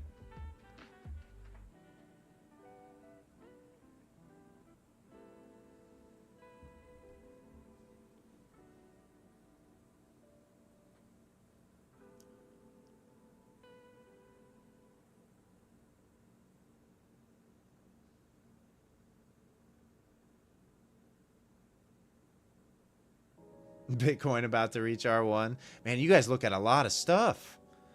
How many charts do you guys, some of you, have on your screens at one time?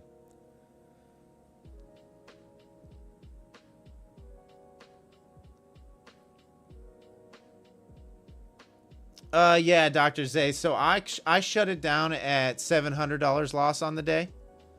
That is my 10 to 20, Thomas. Holy. Hey, Dr. Zay, cheers. I appreciate you. No, Brain, actually, so what you're seeing right now, like, is me trying to get better at shorting. I made a conscious effort because that's always been a weakness of mine in my trading. I've never been able to short a market. I've never been able to short the market. I've always just been a buy the dip and hold kind of trader.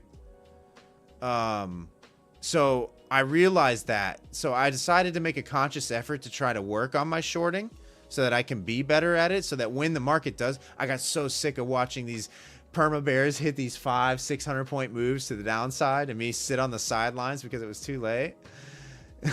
Hey, what's up, Mark? Because I just couldn't short the market. I don't know why. I just couldn't. It was a weakness in my trading. So I decided to take like the last 4 months and try, okay, I'm going to focus on shorting during a bull market, because if I can short during a bull market, right, I should be able to do it when it's in a bear market. So I've been working on my shorting a lot lately. So you guys see me short a lot more than when I've been taking longs, but I've been trying to recognize when I can, what it looks like to get into a good short position, right? Copter, can I call you if you're taking a trade? Yeah, I'll put you on speed dial.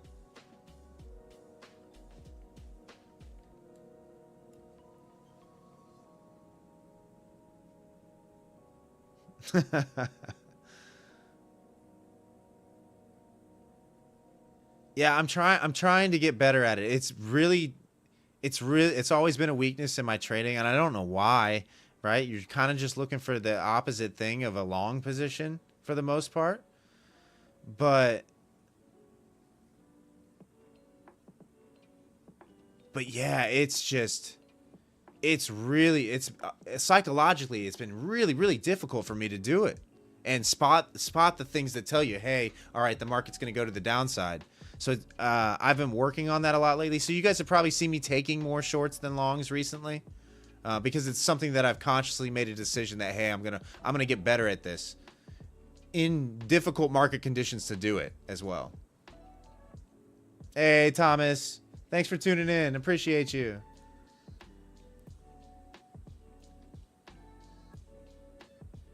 Yeah, Nick, one of my really good friends, he can't even say the word long. He's a perma bear, right? He's a perma bear. All he does is short the market.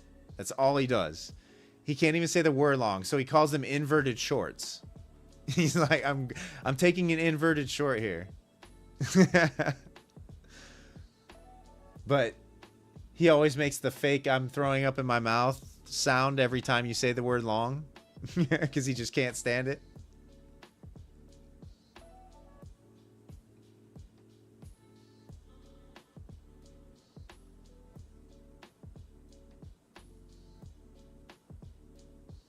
Doctor, you think that's it? You think it's just subconsciously I don't want profit off of something that's falling?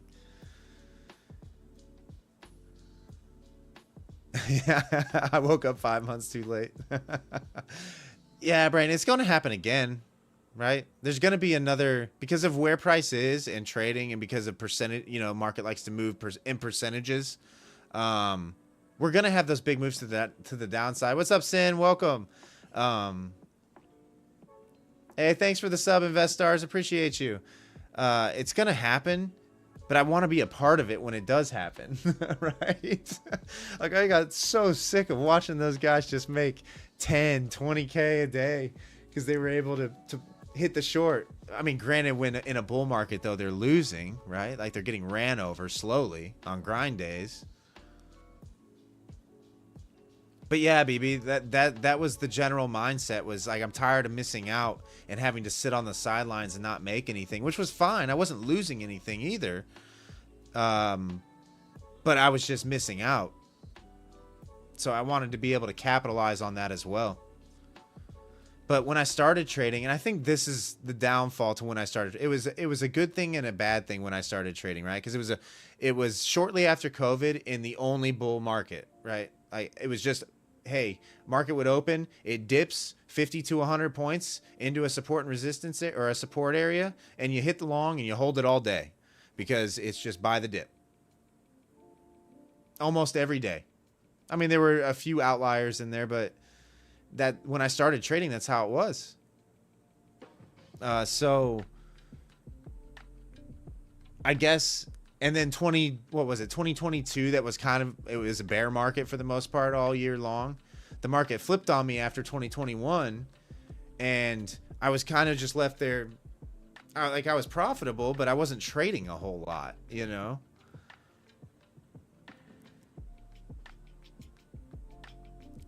Jeremiah, are we looking for the 70s to short? No, we're not. I'm not interested until price is either back up in here or back down here. But the chat might have a different view.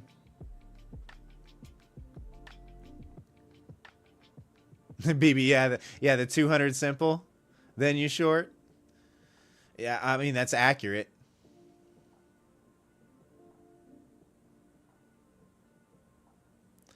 Yeah, BB, that's kind of, that's kind of where this came into play for me as well. You know, having the indicator, right? Like it's only giving you buy signals right now. In fact, I have to go back a ways to find. Oh, here's a bearish print. But see, it's kind of difficult. Kind of has a hard time going down.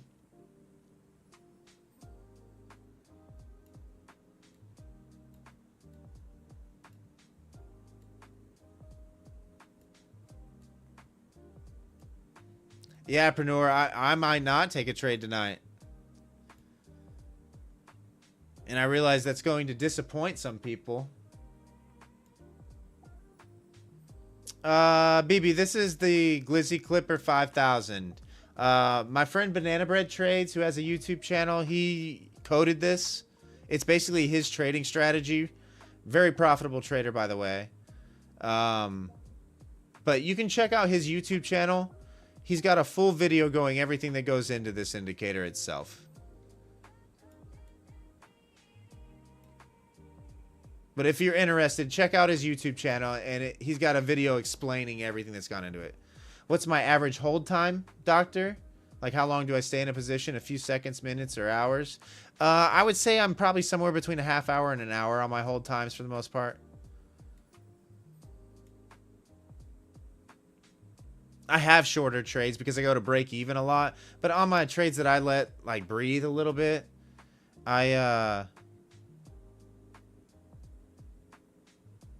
Is Glizzy? Yeah, Taylor, it is. Very soon. Very soon. It's coming to TradingView. It's coming to a lot of other trading platforms very soon.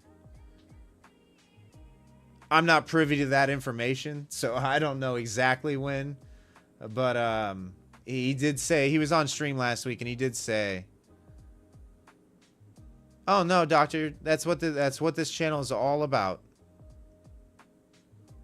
No, Gia, no entry for me. I didn't catch the gap play. I wasn't at my desk when it happened, and we've just kind of been going sideways since I've been live. You know, in like a 30 to 40 point range. So I haven't caught anything.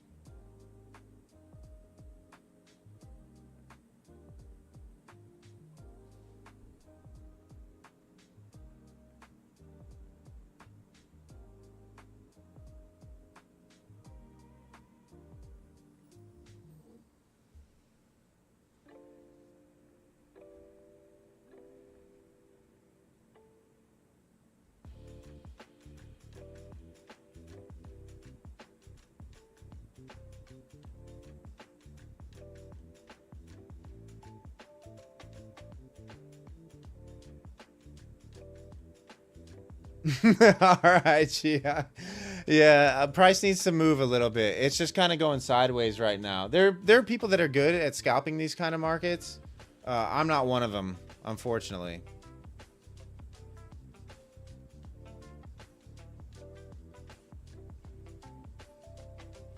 Yeah, BB, it's you know, that's why people, when they tune into the stream and they're like, "Hey, I haven't taken a trade yet. What's going on?" Like, well, the market's going sideways. There's not really an entry here.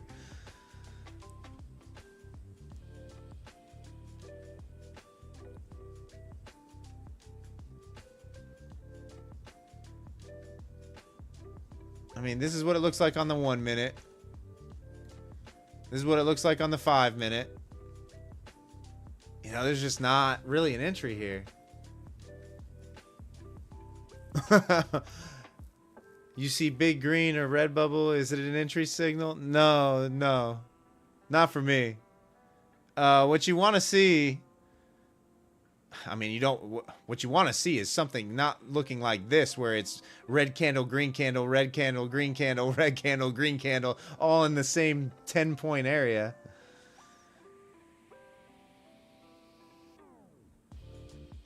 Nick, no, because I've never traded gold. I mean, we got the gap fill. We're right at the gap fill right now on gold.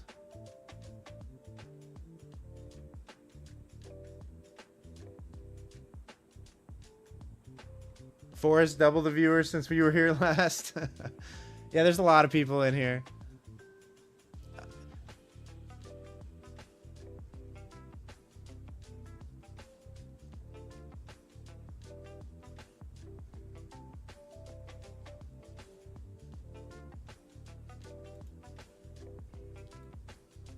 Yeah, sorry. There's just nothing here.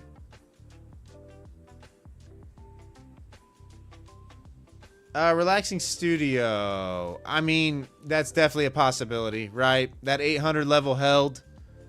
It would make a lot of sense for it to fill the gap. Does it have to? No. What's up, George?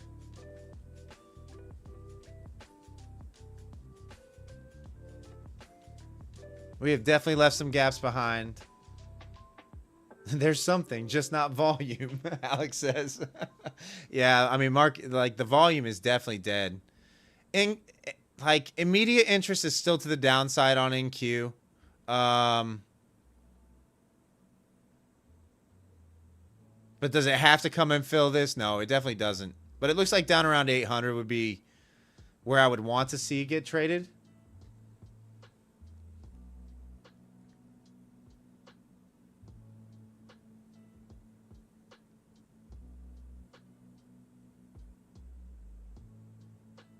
But this is what we get during GLOBEX sometimes, guys. It's just what we get.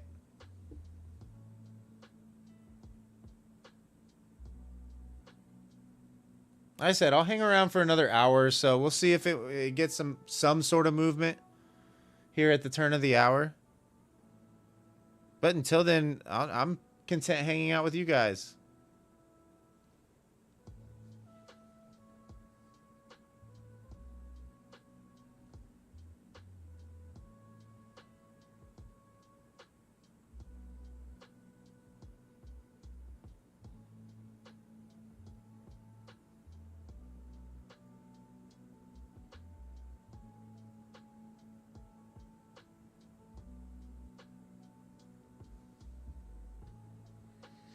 Need some bullish tweets, Nick says. You need Trump to start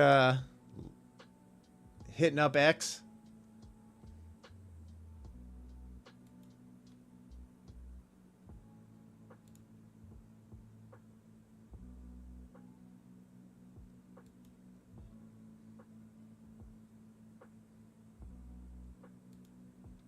Wow, guys, did we just go over 2.1K subs?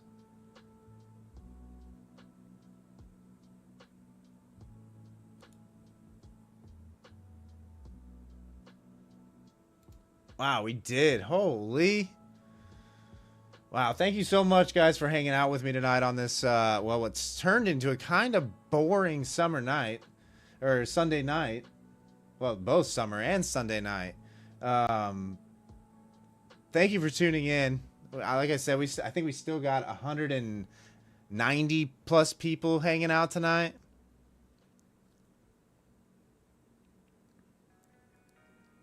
Sunday night in summer, Zen says. Yeah, it's gone sideways. I wouldn't be surprised if a lot of people just shut the charts down.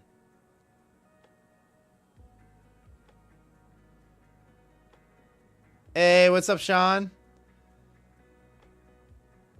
Oh, you made 1K tonight? Nice. Nice. GG's in the chat for Sean. Dope book future. Yeah, guys, if you could smash that thumbs up button for me. Also, if you aren't subscribed to the channel yet and want to support the channel, hit that subscribe button for me. We are every night I'm shocked by what is happening on this channel.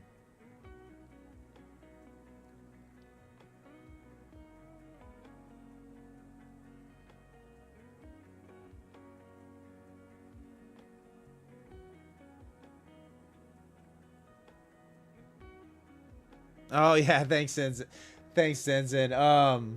Yeah, we do have a free trading community called Level Up. Link in the description down below the video. Feel free to join. Lots of good traders in there. We're not selling you anything. No mentorships, no courses. Just a nice, chill place for traders to hang out and talk trading during the trading day.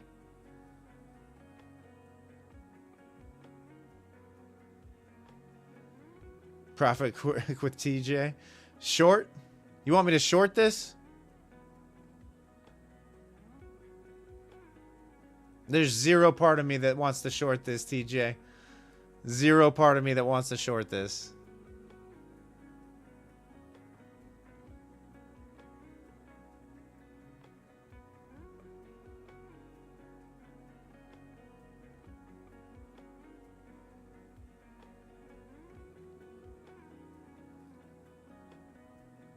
Oh, nice, Nick. GG's.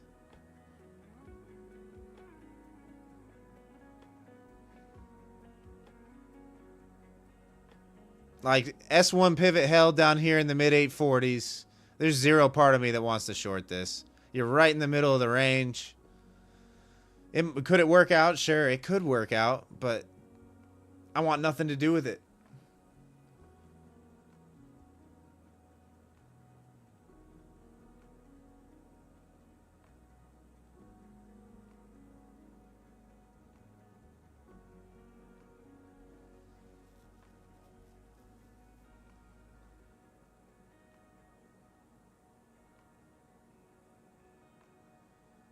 Never short a dull market. First rule in trading. John, I'm in Louisville.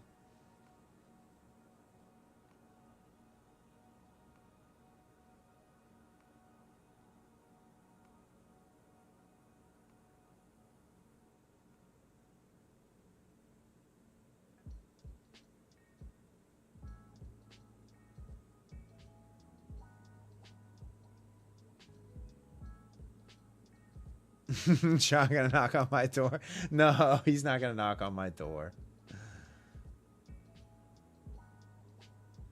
I did. I am starting to get some weird DMs. I will say that. There are some people that I've had to definitely block at this point.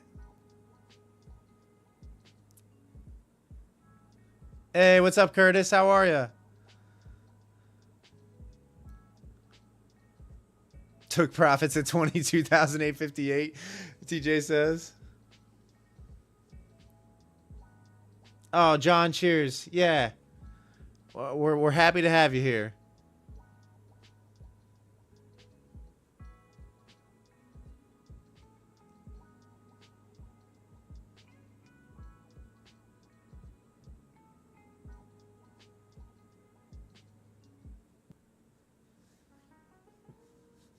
Nice, Curtis. Happy to have you here as well.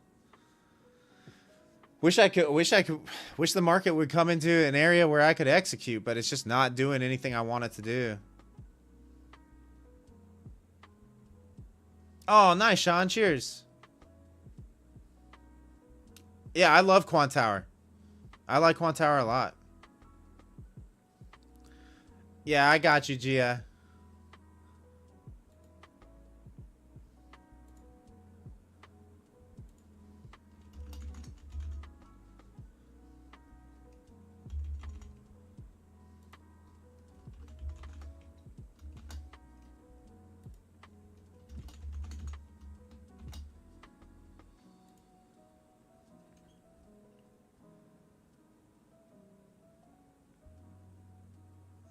Do one other one, which says no trade.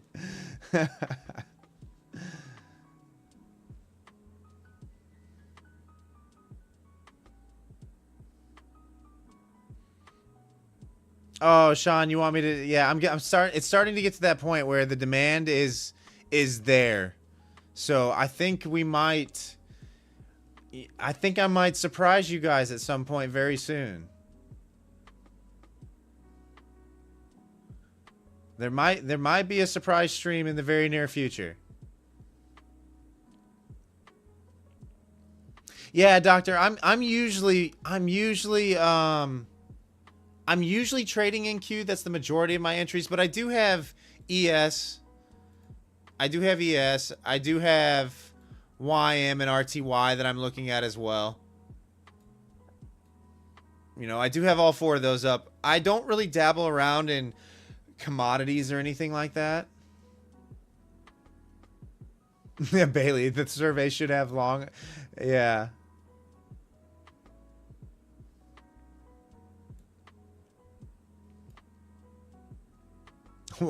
Watch Wes at work.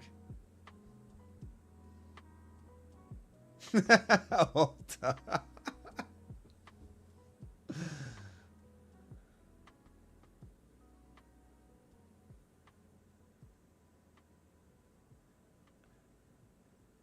TJ's like, told you to short. TJ, you told me to short at when price was at 862 and it's currently at 856. Oh man, you guys crack me up sometimes.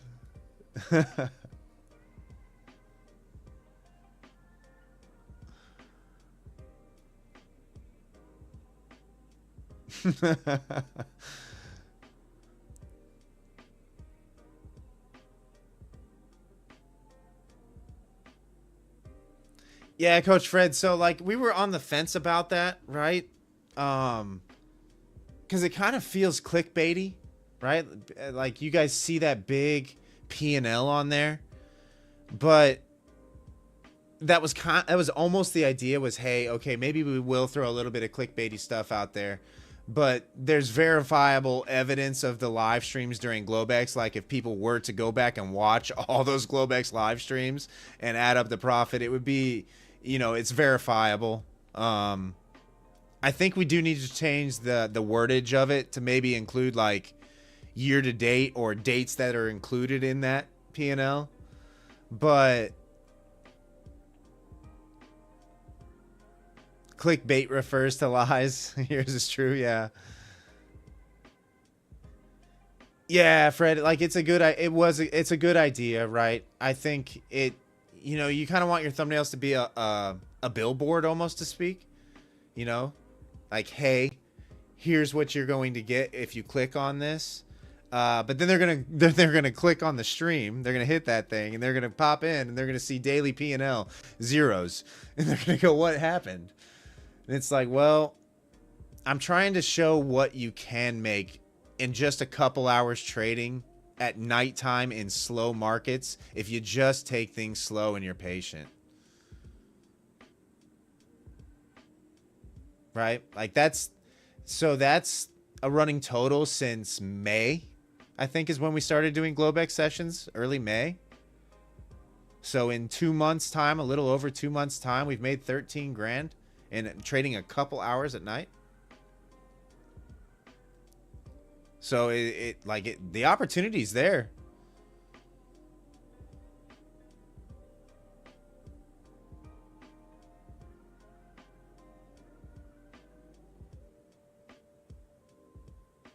Yeah, Nick, cheers. I mean, I learned my lessons the hard way in the beginning, right? Clicking buttons was not a way. Yeah, Megamind, but is it really nuts though? Like you guys have seen my trading, right? Like you've been around this whole time. You've seen my trading. I think people fail to realize that really good trading looks boring. Like it looks boring. It doesn't look like the copy trading 20 accounts, clicking buttons all over the time. OG, I'm on NQ right now. I do have ES over here on the right-hand side.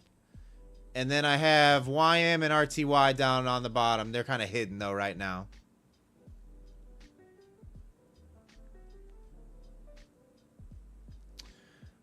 Fresh, it's a personal choice, right? Like I like Quant Tower because it's one of those platforms that's A, free to people who are trading prop firms for the most part, right? Like most of the props have Quant Tower as an option. B, it's easy to load and you can get up and trading in a very short period of time, but it's also customizable and complex enough that if you wanted more advanced features, it has all that as well. So it's kind of like a blend between your Tradeovate and your Sierra charts.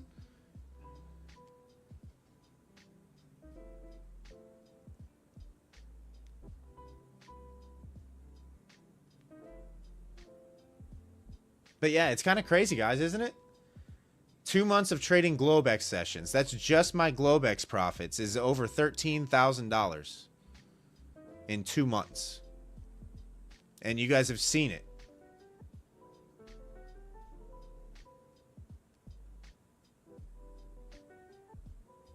Sean, you got a PA? Yeah, Sean, just go ahead and get Rhythmic. You can trade it on there. For sure.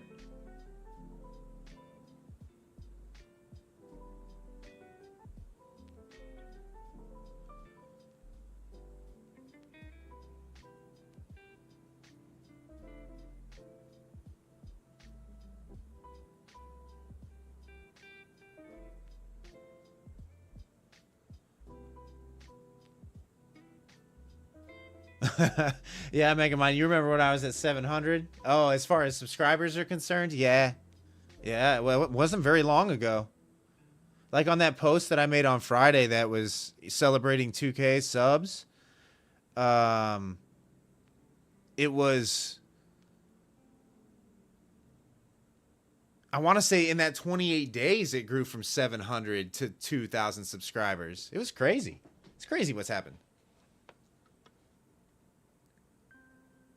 No, gee, I really wanted to go long at 22,668, but it has other plans.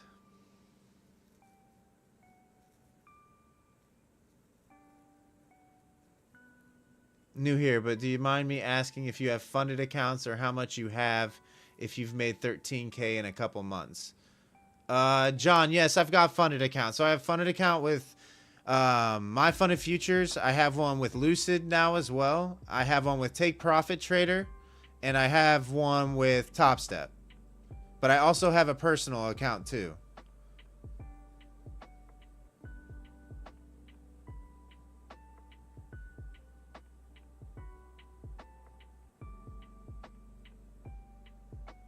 Yeah, Megamind, the growth on the channel has been crazy.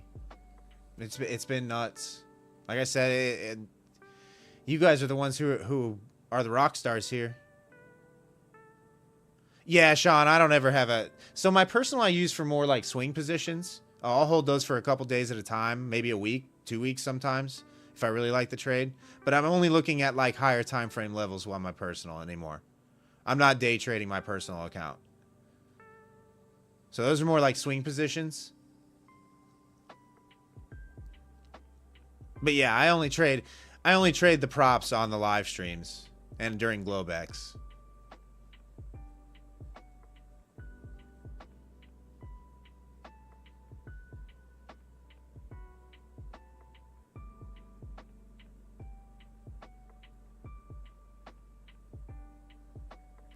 So Sean, you should check out Lucid. Lucid is doing something a little bit different where once you're in a live account with them, you can hold swing positions. That's the one thing that they're offering that I don't see any of the other props really doing right now. They're relatively new to the scene though, so just take that with a grain of salt. Fresh, it's my number 2. It's my number 2 right now.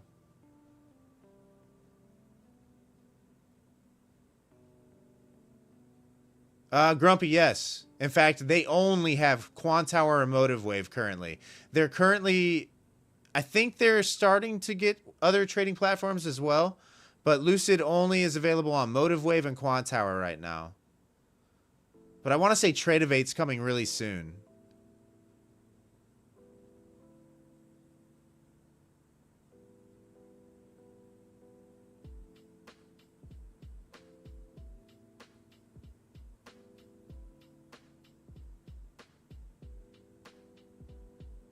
Sean, yeah, in the description there is a code.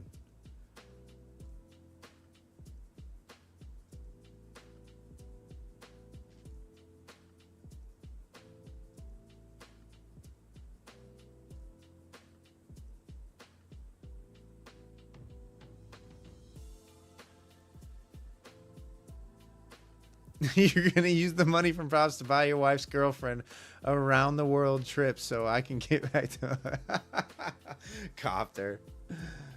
Oh man, crack me up.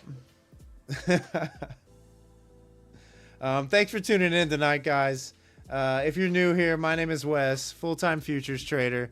I live stream every GLOBEX session starting at 7:45 p.m. Eastern Standard. Feel free to come hang out. If you want to support the channel, consider hitting that subscribe button. Also, if you guys could hit that thumbs up button for me for the YouTube algo, I would appreciate it. Polls should have sitting on hands. Yeah, polls should have. Here, we'll end that one. So it looks like 75% are you, 74? 73% are in long positions right now. Yeah, everybody's anticipating the gap fill. That's what it is.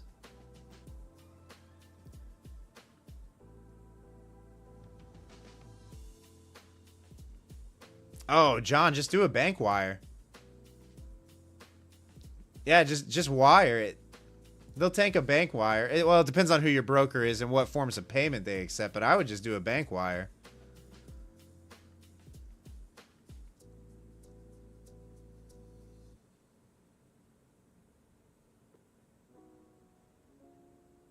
No. No, Fresh. Take profit traders fairly quick with their payouts because they have daily payouts as well. Once you're in the funded account and past the buffer. So you can request every day. Wix, hi, I am Wix. I am a trader. You use Hero FX. John, are you trading Forex?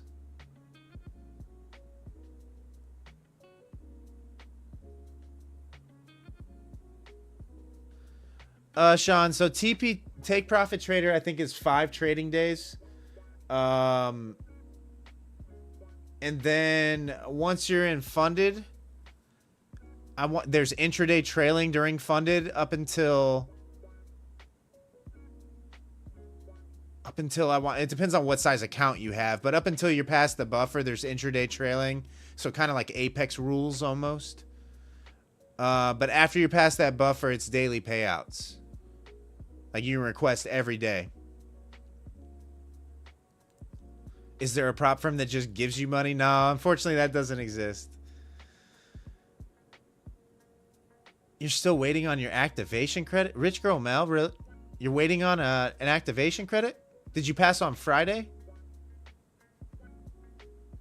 That is the one thing I will say, right? Their customer service is fairly slow in comparison to some others.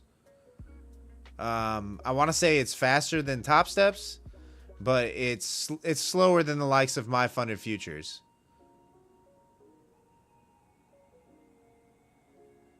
You just know it's Hero FX. So my personal broker is Edge Clear, John. Other people use AMP Futures if you're trading futures. Some people use interactive brokers. You'll just have to do a little research and find out what suits your needs.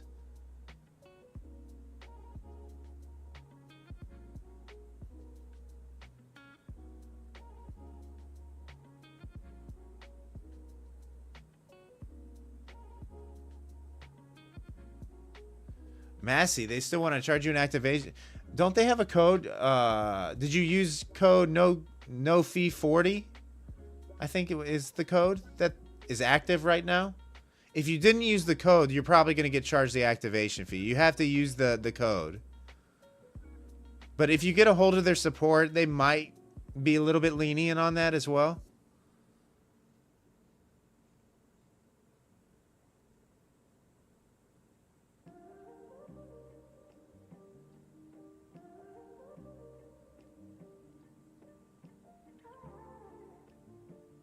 But yeah, Rich Girl Mail, I would think you would hear something back by tomorrow. Check tomorrow morning. Well, depending on what time of day it is for you. I'm not sure where you live, but I would check before market open, New York open tomorrow. Hey, what's up, Ryan?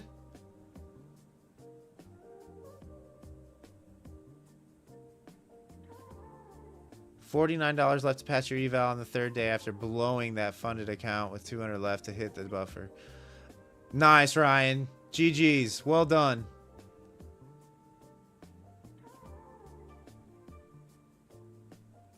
Preneur's like, you're still waiting?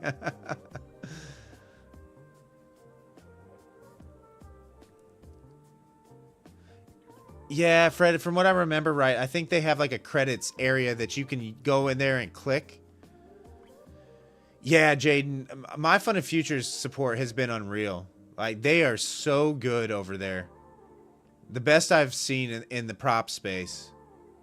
They are so quick with their customer support.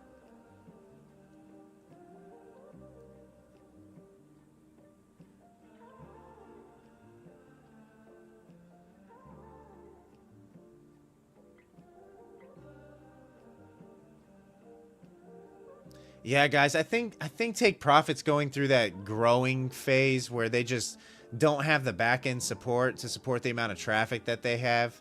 They're gonna have to do a lot of hiring. Bullinox is fast as well. I've never traded with Bullinox, so I can't speak to that one. But yeah, I know my Fun and Futures is their customer support is unreal, second to none. In the prop space. Do I have a direct line to Trump? No, I don't have a direct line to Trump, Copter. Hold on 1 second, guys.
Moving to my main account to go pump the market? No. I had to shut off a fan. I didn't go call Trump or do anything. You guys are crazy.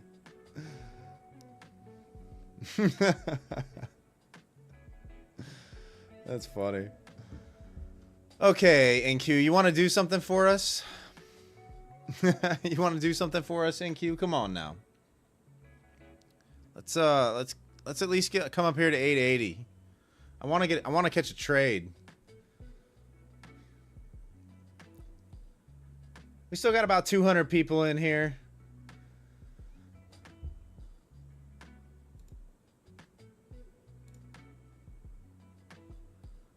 I can't believe we went over 2.1K on this stream. I feel like, were we just celebrating 2K on the last stream?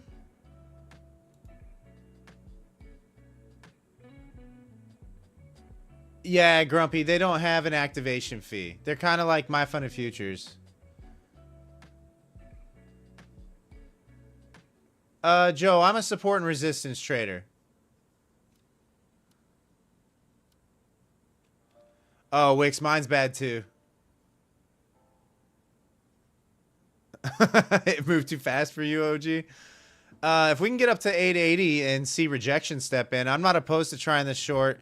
The long for me at this point would be a break above 900, a retest, or even a test of 900 and a hold above 880 for the long back up for the gap fill would be my target at this point. But that would be like, I might be holding overnight.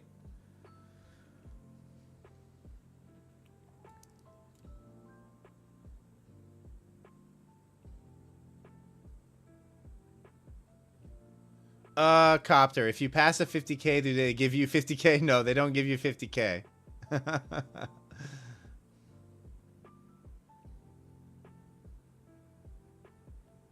Yeah, Coach Fred. So, like, this is the area where I'm looking for either a long or a short, right? At this point. if we can get up there and price doesn't ever, like, maybe gives the wick and the reclaim back below 880 and is holding below, I would like the short back into 800. But if it breaks, comes back and holds above 880, I wouldn't mind the long back up above 900. We've got still got those blocks sitting down there at 800, so I'm kind of anticipating the short side playing out more so than the long side. But so I'll be tight trailing my stop on any short position, kind of, until price gets below this 780 level that I have. I'm still going to be leaning towards a buy the dip situation. At this pace, it could be next week sometime. Yeah, you're right. I mean, we are chopping. I mean, you trend line traders, I guess you could draw a trend line here and just play the channel, right? Like maybe a long from, I don't know, 858, bounce it back up, push new highs, target 870, you know, if you're looking for 12 points.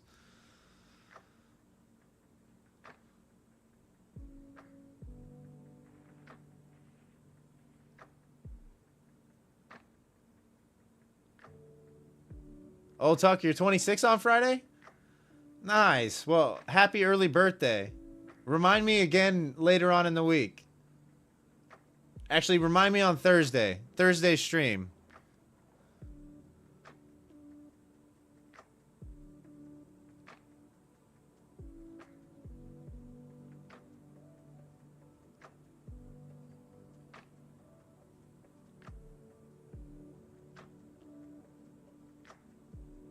They gave you a Vietnamese grass-fed cow. Oh my goodness.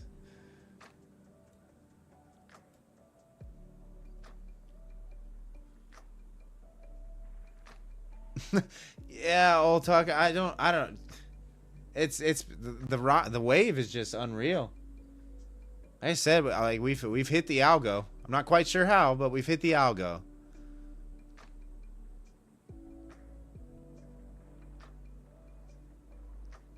Yours is today, OG? Happy birthday. Later, BB. Yeah, for those of you that are new here, I live stream a portion of my trading day starting at 7:45 p.m. Eastern Standard for GLOBEX sessions. We're usually on for a couple hours at least. Feel free to join. If you want to support the channel, hit that subscribe button for me. Can't thank you enough for tuning in. The ride we've been on recently has been unbelievable. The chat always brings good vibes. It's a nice chill hangout, even if I don't catch a trade, right? Like, I know most people want to see me sling a bunch of trades, but that's not my trading style. So unfortunately, if that's what you're here for, you're probably in the wrong place. But we'd love to have you anyway if you feel like trolling me for my lack of trading.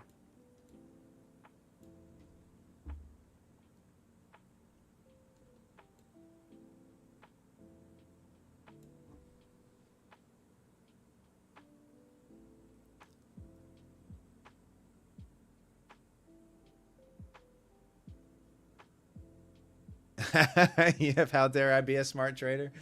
Look, some people don't like it, you know. Some people want to tune in. Some people want to tune in, and that's what they want to see. They want to see, you know, just bad trading, a bunch of just coin flips. Maybe one stream I'd need to do that.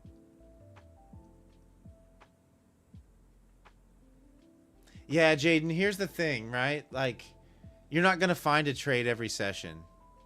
You're not. That's just, you trade when the market comes to a price that you like, right?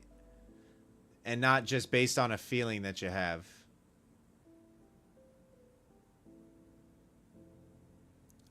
Brain, I don't make anything off the YouTube channel. Currently, I make nothing. It's monetized. All the YouTube money goes to my editor, Mason. The community is free. I don't sell any mentorships or courses or anything like that, and never will.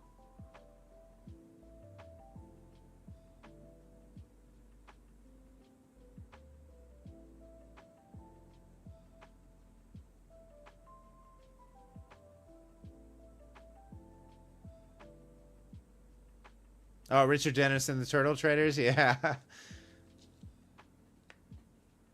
But yeah, Brain, no, the YouTube, I think, you know, per stream right now, maybe we might be making like $20, maybe. The channel might be making $20. It's not like a ton of money or anything like that.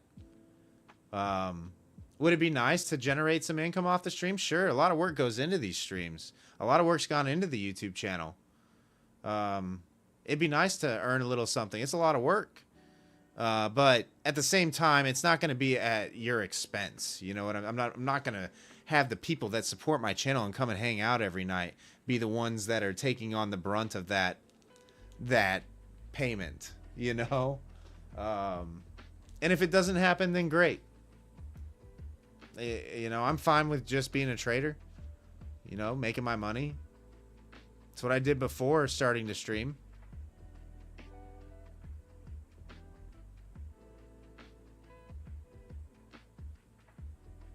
But I enjoy hanging out with you guys as well. They are fun. Right? They're a good time, especially during sleepy markets like this.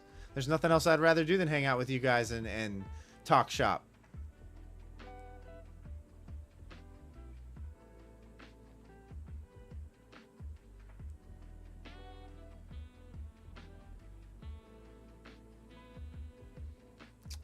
Zen. It was just a lot of people were requesting it. You know, I kind of got the trade. My introduction to the trading community, and in a whole, was in large part due to Trades by Matt's Discord, Good Gains, and I started posting my trading plans over there for free a couple years ago. And people just started kind of recognizing, hey, maybe this guy knows what he's talking about a little bit. And this, like I said, there was nothing special that I do or anything different than I do right now. But enough people were like, hey, we really want you to stream. We really want you to stream. So I decided to give it a shot. Not that I enjoyed it right off the bat. My trading definitely suffered because of it. I was losing a lot. What was happening was I started streaming RTH opens, and I would dig myself a hole because I definitely underestimated the outside influence that a chat or how much pressure you would feel while you're live streaming to trade. It's very difficult to manage everything that's going on. You know, you got lights in your face, you got a camera on, you got the chat going, you've got OBS going, you've got all these other things other than just the charts to pay attention to. And I had a hard time managing that when I started. I'll fully admit. So I ended up in a hole a lot of mornings and then spent the rest of the day clawing my way out.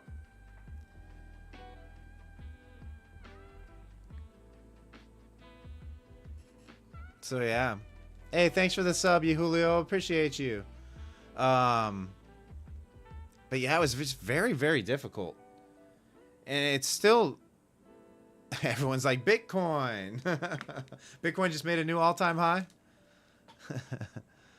Just keeps going.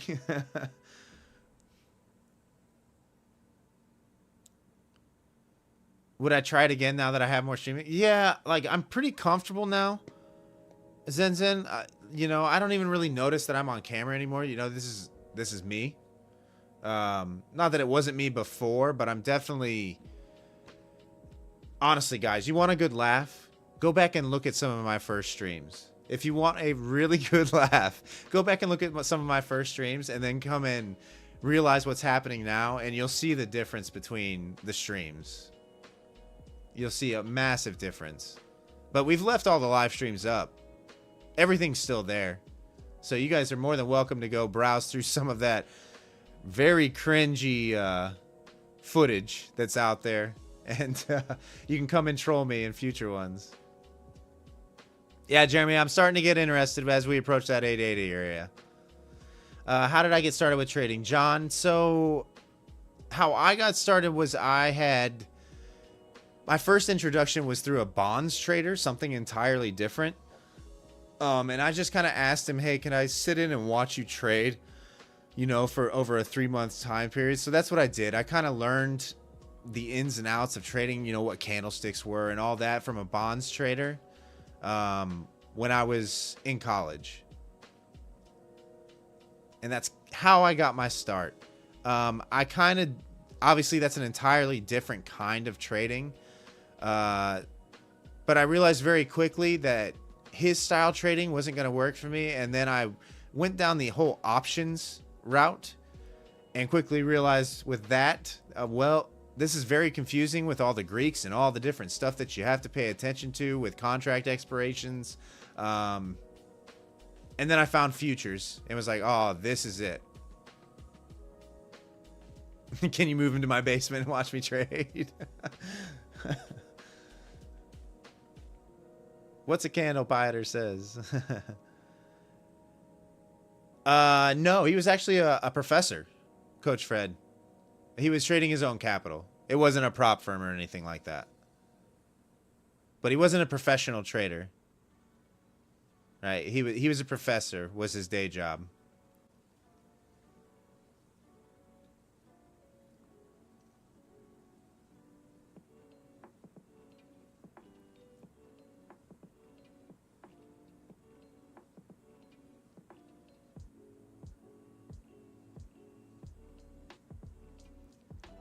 Professor Trader. Yeah, I know. It was strange, Massey. Like, honestly, it was strange. I think he just did it to supplement his income. Was why he did it.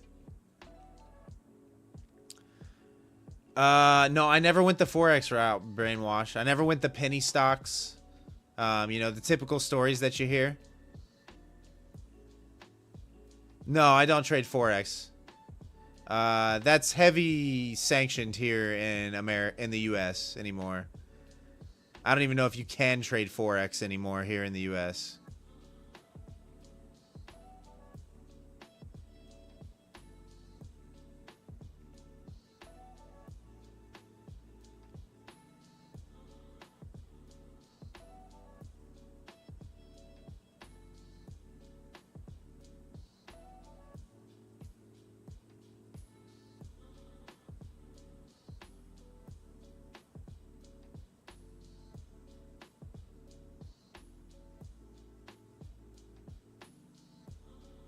Double futures, you still can, but you can't trade the indices.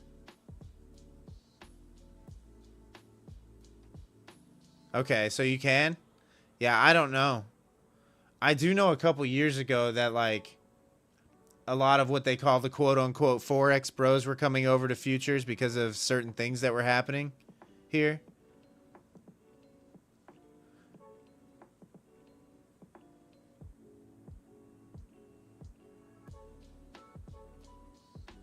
Trading Forex or trading for your ex? Is that what it is, the Market Eagle? Okay. So they just have huge spreads. Okay. All right. Yeah, I remember hearing something when I first started trading futures that, like, something was happening in the Forex, like, American version, you know. So like, the Forex bros and all that were coming over to the futures side of things.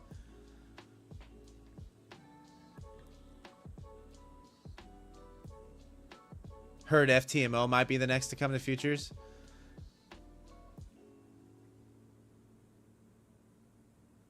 Oh, come on. Come on, NQ. Let's not stop where you stopped and let's come back down.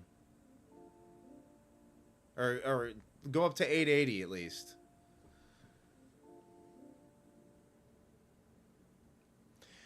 Yeah, Brainwash. So, like, futures is really, really simple compared to everything else, right?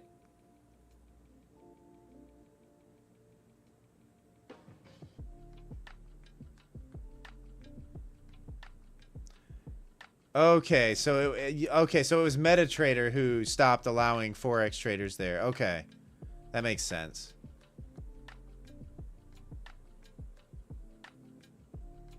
Yeah, I knew something was going on that side of things when I first started with futures, but I never went the Forex route at all. I never even really looked into it. Everything just looked like, you know, all the Forex content that was out there at the time was just, you know, the fake Lamborghinis, buy my course, dude. Kind of what you see in the futures side of things now as well. But it was more exaggerated than what you see now. It was crazy.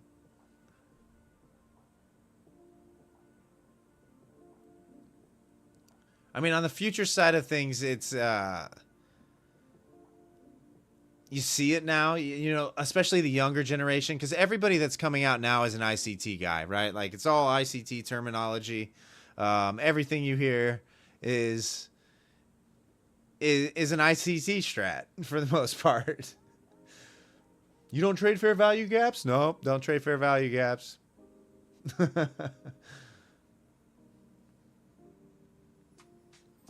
But that's how everybody learns, is from those ICT mentorships or whatever. Yeah, Brainwash, I think you'll like futures a lot. I think you'll like futures a lot.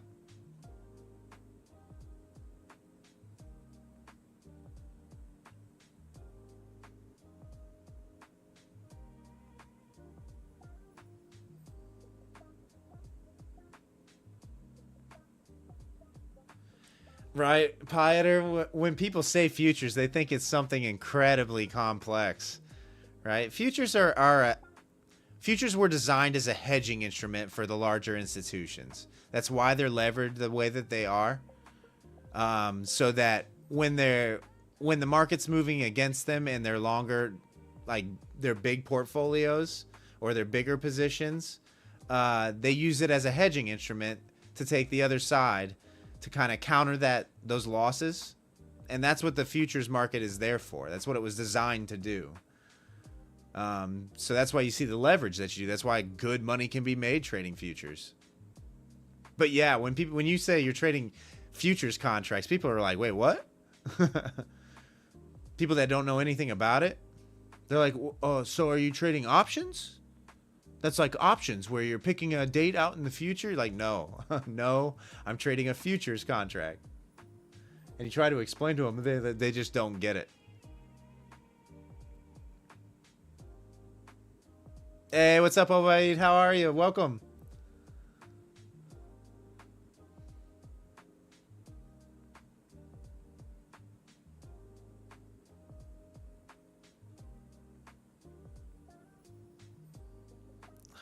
Are you serious, NQ? NQ's not going to give me an entry, is it? At all. It's just not going to go up to 880. It's not going to go break down and hold below that 840 area.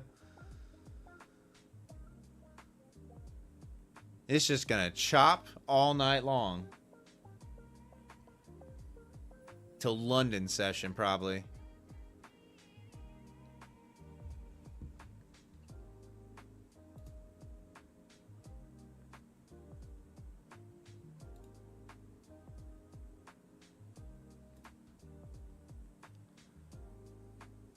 Channel player may have an entry. Yeah, Coach Fred. I mean, what did we say?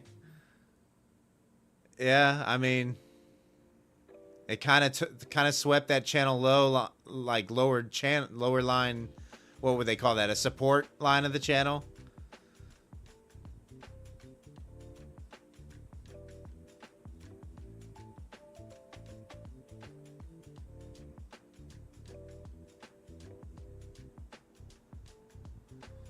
Well, we got 214 people in here currently. Thanks for tuning in tonight, guys. Thanks for hanging out. I realize it's probably been boring as far as my trading is concerned, but we've had good conversations in the chat. Vibes are still high. I thank you guys for tuning in. Every night you guys bring it.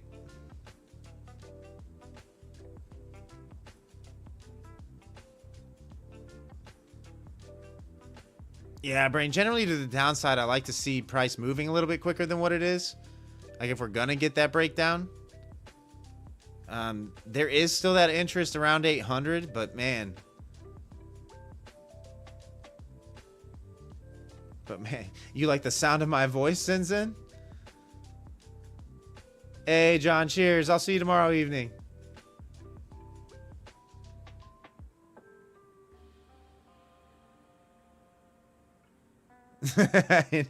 Bro, that's a tiny channel.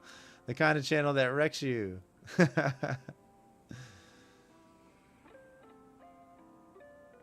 Well, I appreciate that, Zen Zen. My own voice annoys me. It annoys me.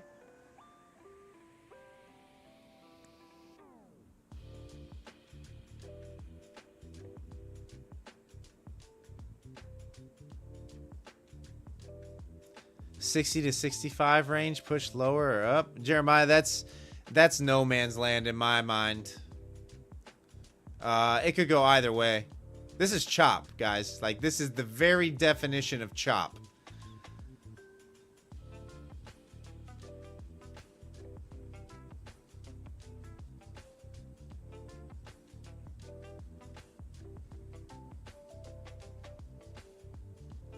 This is sideways. I mean, this is sideways. Luckily, it's slow moving enough if you're patient and willing to hold on to a position. But this is straight sideways. Like, there is nothing to do here. There might be some decent traders out there who can play these little 10-point swings in the market. I'm not one of them.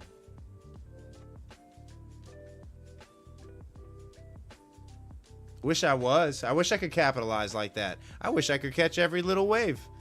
Right? Sit there and just be banking the entire time you're at the charts. That'd be amazing.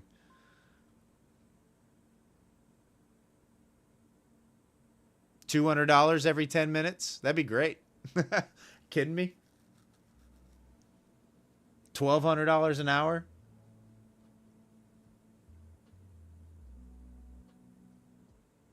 But what I see here for me is either losses or a whole lot of break-evens.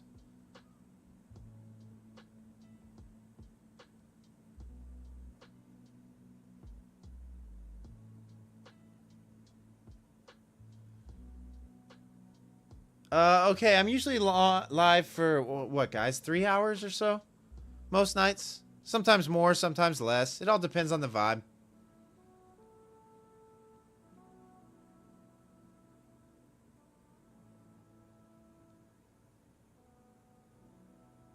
Just do 3 to 5 points at a time, over and over and over. Yeah, that'd be great.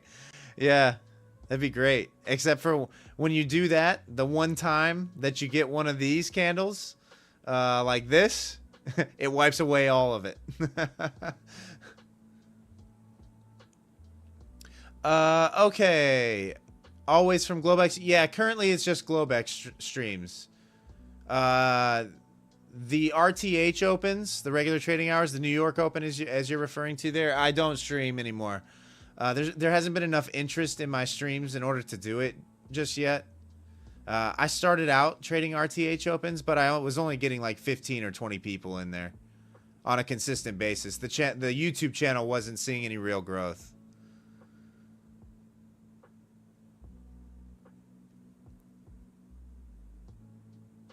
Yeah, Megamind, I'm right there with you. There's really no trades. Okay, I'm based in the U.S. I'm in Kentucky, in the United States.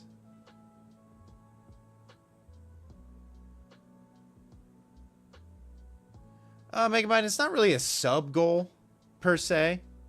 I think when I go to... Dr. Say, yeah, I'm starting to get a lot more people, a lot more interest in the regular trading hours live streams. But I think when I do, okay, mine's with, so my personal trading account is with EdgeClear. That's how I've got the full depth of market. Hey, thanks, Obaid. Appreciate you. Yeah, 2K subs was amazing. We hit that last Thursday. That was amazing. And I think we went over 2.1 tonight. I don't know. I don't know how many subs we have right now, but yeah, the subscribers have been amazing. You would definitely watch me at RTH. Yeah. So I think when I do an RTH stream, it's going to be a surprise drop. It's not going to be something that's scheduled initially, just so I can get, you know, like real numbers on it on the back end. But it'll probably be during the afternoon, RTH. So it'll be like power hour type stream initially.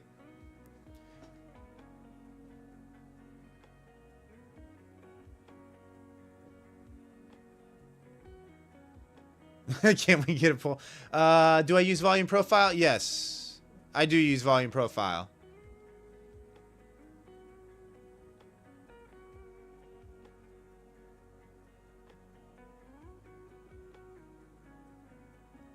So you're saying, yeah, you guys should definitely have notifications turned on, because when I do an RTA stream, it won't be one that's scheduled. It will be a surprise stream, so that we can get an accurate look at the analytics and the numbers behind it to justify making that kind of a move. Because let's face it, guys, I'm not going to be able to be in front of a camera for 8 hours, 9 hours every day. Like, I'm just not going to be able to do that. That's grueling and exhausting. Especially when I'm trading most of the day anyway and staring at charts. But to get an accurate look at like overall interest and what the analytics look like during an RTH stream, they need to be at a similar level or more than what we're pulling during the GLOBEX sessions now. So yeah, I would have to, in order to make that pivot, I would have to see the analytics say, hey, this is a good move kind of deal. You know, at a certain point, you have to treat your YouTube channel, if you want to see it grow, you almost have to treat it like a business a little bit, and definitely pay attention to the analytics. Otherwise, your channel is just never going to get off the ground. Pull it. Oh, let's see. Start a poll.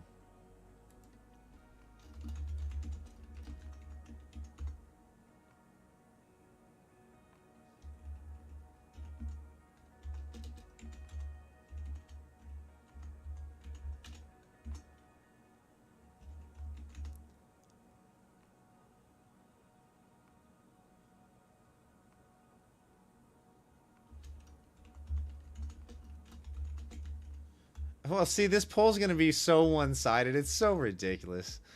Here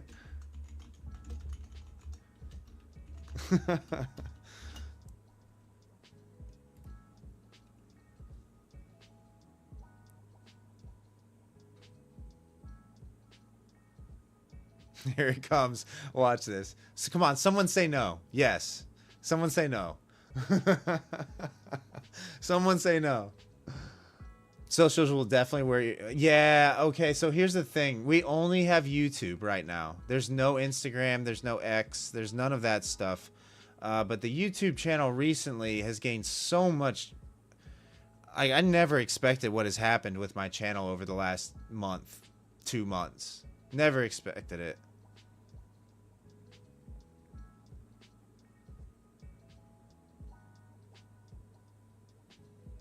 Yeah, Sid, it's almost getting to the point where I can't answer everybody's questions. Zen Zen Power Hour is from 3 o'clock p.m. to 4 o'clock p.m. Eastern Standard. So yeah, the last hour of RTH.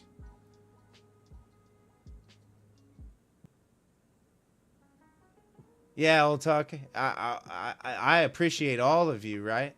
Like, I appreciate every single +1. Without you guys, none of this is possible.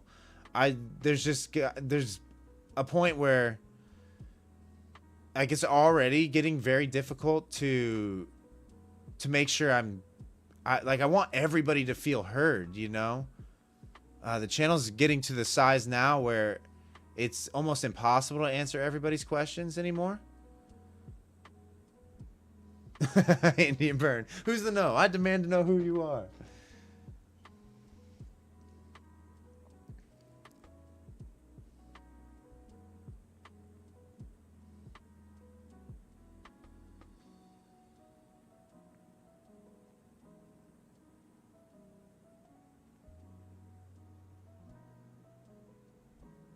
Thanks, Kai. I appreciate it. I'm trying. I'm really, really trying. Because I never want you guys to feel like you're not heard. Because that's the worst thing about the trading YouTube space is either A, they make you feel stupid as a beginner for asking, you know, relatively elementary questions. Or B, you get completely ignored and just tuned out. But you guys are the reason that any streamer makes it to where they get to, you know? You afford them that life and what they're doing as a living. So I don't know. I never want to be that person.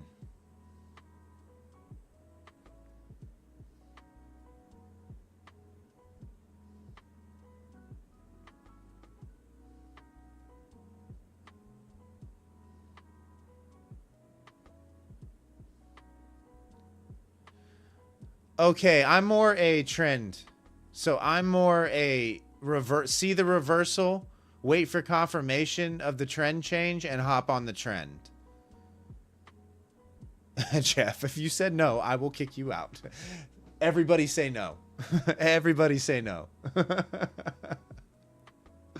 Not that I want you to get kicked out, but because I don't know that RTH streams are worth it.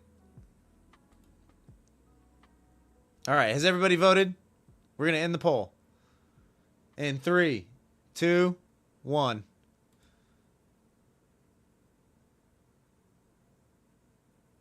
All right, 44 votes. 81% said yes, 18% said no.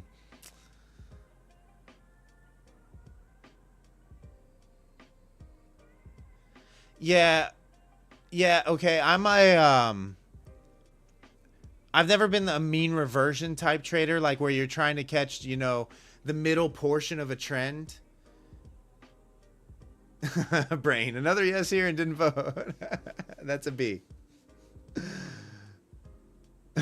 Mega mind you forgot to vote. I've never been one to catch that little mean reversion, you know, the middle part of a trend where it kind of reverts back to the mean. I like to just hop on the trend and hold my position for a long period of time. You know, my average hold time is usually somewhere between 30 minutes to an hour, maybe more sometimes, depending upon where I get on the trend. So I'm one of those day traders, scalpers, that holds for a long period of time. So people kind of define my trading like intraday, or intraday swing, I guess. A swing trader is the way that they label me sometimes. Keegan, power hours have been uneventful lately. No, so when I say power hour, it would be like, hey, I'll stream from 1:30 in the afternoon till 3:30 or 4. Yeah, Brain, exactly. I laugh too when they label me that, but it makes sense because most people are in and out of trades in 15 seconds, 20 seconds.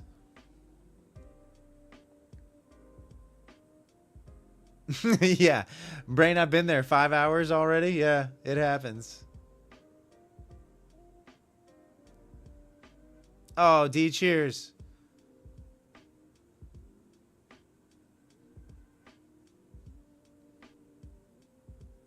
Yeah, I hope you guys learned something on these streams, you know. No, you're not getting in and getting the entertainment value for the most part, but hopefully it's educational at the very least. You know, I don't know everything. I'm not the smartest man on earth. I'm not the world's best trader. I just know what works for me, and I can explain that to you. Is power hour after London close? Jeff, power hour is from 3 to 4 p.m. Eastern Standard. It's the last hour of regular trading hour of the New York session.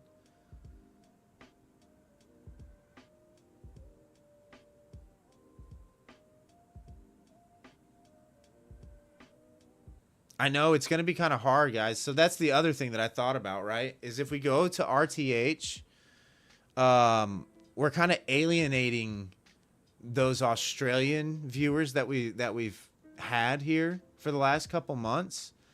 And it's kind of like what we did when we moved to GLOBEX, where I alienated the UK audience. But it's very, very... I can't do both every day. Do you see what I'm saying? Because currently what my schedule looks like during the week, right, is Sunday night from when I start to stream at 7:45 p.m. Eastern currently. I'll get done with this between 11 and midnight my time. I wake up at 6. I do my little workout. I eat breakfast. I get to the charts. I do my pre-market analysis. I write up my pre-market trading plan. I post that for the YouTube channel members. And then I have about 20 minutes generally before market opens, where I can kind of just like relax for a minute. And then 9:30 a.m. Eastern, the market opens, and I trade till usually around noon. And then I'll go eat lunch. I'll come back, and then I've got all the back-end YouTube and business calls and all that stuff to work on.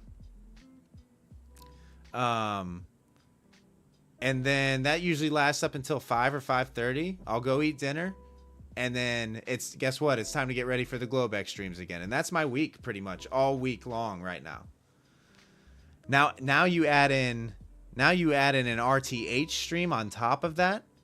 I just am going to be very, very strapped for time. ERP Media, how many contracts do I enter per position? It varies anywhere from 1 mini to 3 minis. ERP. I generally don't trade more than that. I generally don't trade less than that either. Frank, you like that I stream GLOBEX? Yeah, see, if I pivot to RTH, I will alienate a certain portion of my audience. I don't have any evals going right now, ERP. They're all fundeds. Pretty much all of them except for the Lucid account are pretty well established, though, so keep that in mind. They're pretty well established.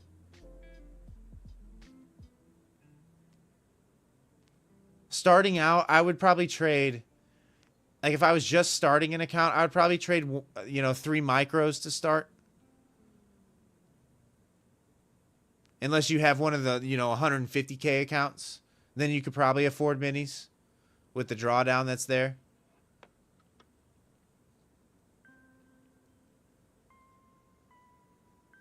Frank, I'll be honest with you. I have not looked at a Bitcoin chart in a while.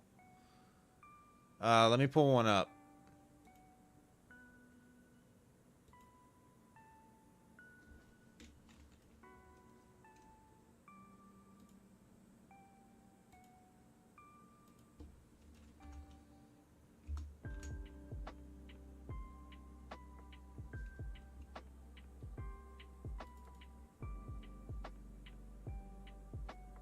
Yikes, that looks ugly.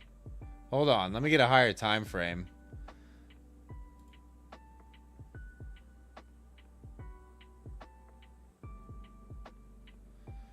Let's just go 10 years, I guess. Sure, why not?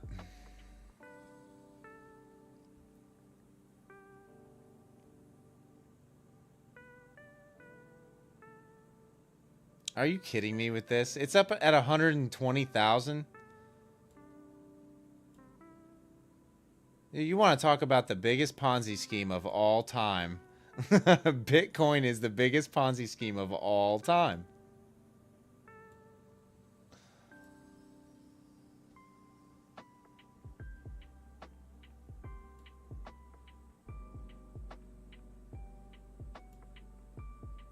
I mean, this is absurd.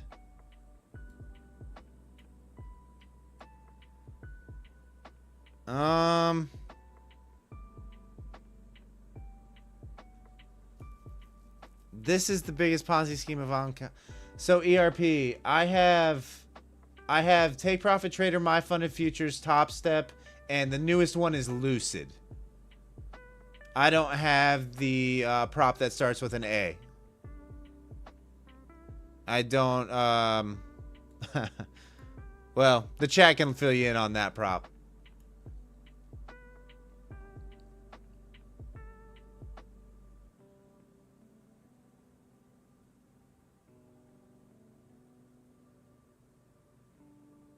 Attila, maybe you should ask yourself why it's still going up. Just a kind suggestion.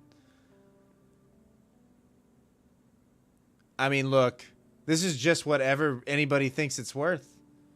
There's no actual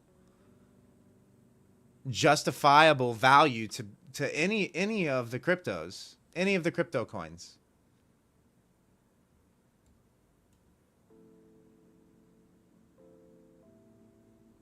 I'm sorry, but Bitcoin is not worth $120,000 a coin. You can lie to yourself and tell you that it's worth that, but it's not. It's just whatever anybody thinks it's worth.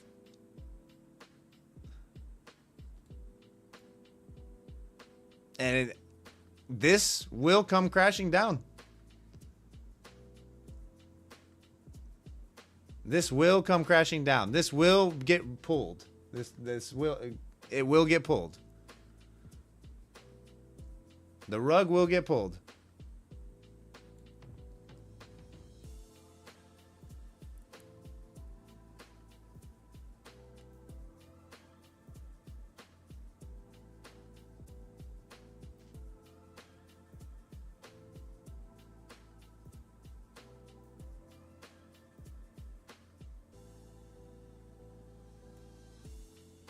Just my personal opinion, but for what it's worth.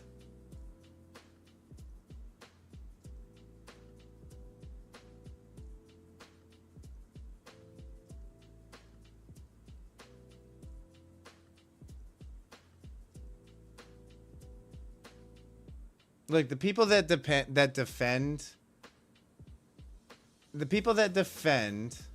Bitcoin are the ones who are trying to make money off of it, right? Like that's it. It's never going to be a worldwide accepted form of currency, because there's zero way that every country's going to agree that this is what it's worth, and then our money is this in relation to what Bitcoin is worth. Like, that will be World War III. There will be a major war over that. Do you understand that?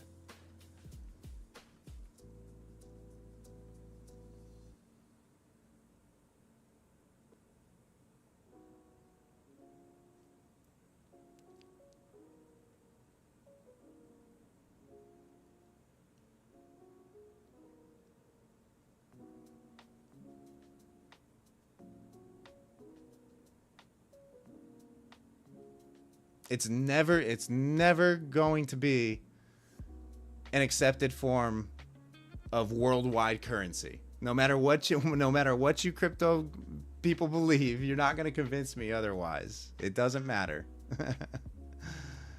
That would be the end of the world war. Because one country's going to say, well, our currency is worth this in comparison to that.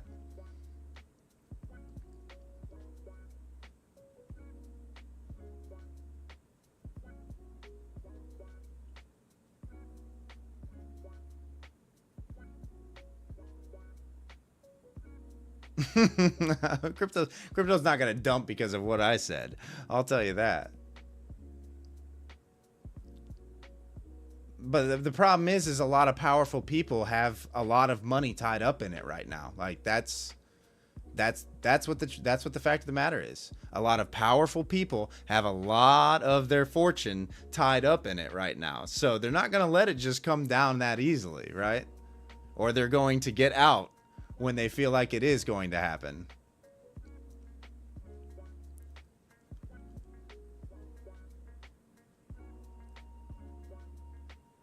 But as far as like day trading it is concerned, I mean, that's 100% a gamble. It's so volatile. Like, I'm not even interested in trying to trade it. Not even interested in it. Wait till it hits 200. It might. If it does that, good on you if you bought in 2010. The opportunity to buy Bitcoin was a long time ago, though.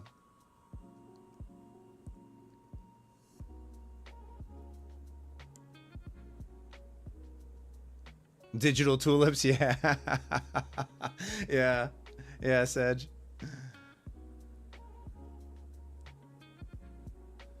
ERP, no. I trade all my accounts individually. All my accounts individually. I don't copy trade. I'm very risk averse.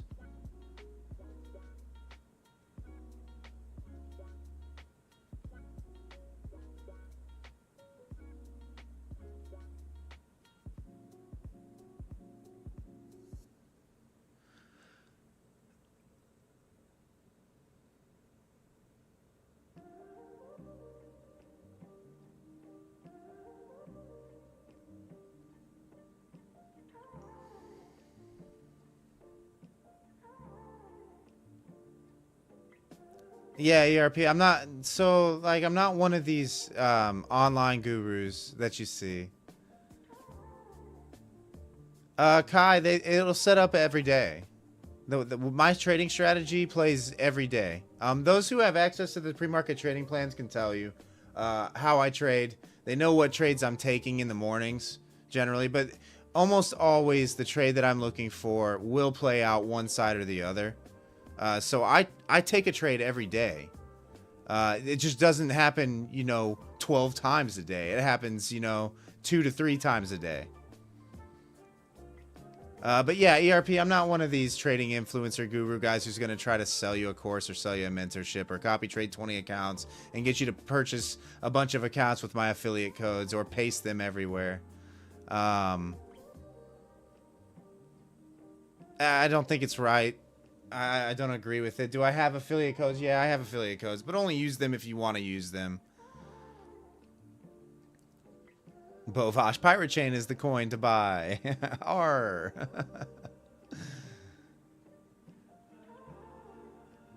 Yeah, Kai, cheers.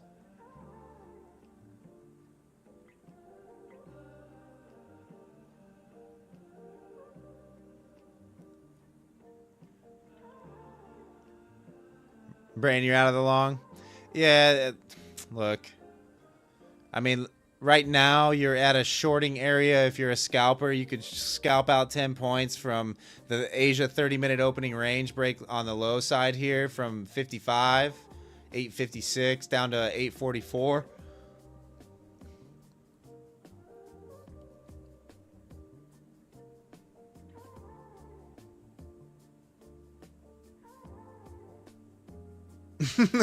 Zen Bitcoin brought you to Nasdaq.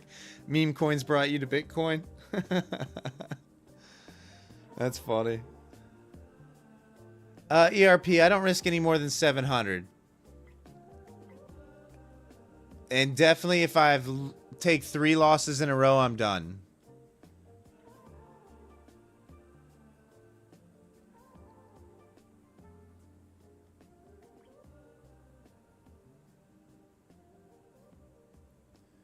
Another indicator for me to stop trading is if I feel emotional about the trading at all. I know to walk away at this point. I usually do a pretty good job about stepping away or not trading when I do feel that way. Like if, you know, the market's going against me and I'm getting angry or I feel angry or feel anxious, I usually walk away. I don't sit there and click the buttons more. Let's put it that way.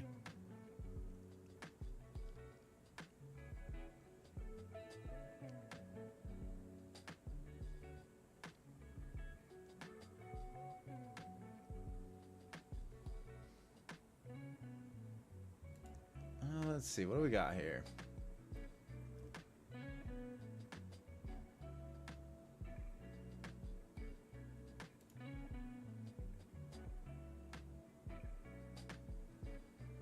Fartcoin is the total winner. Oh man, you guys crack me up. There's all sorts of crazy coins out there. I mean, did any of you guys get on Trump coin when that thing was going to the moon? I mean, that was crazy. That was like in 2 days. In 2 days, complete, made millionaires, and then people just got waxed as well.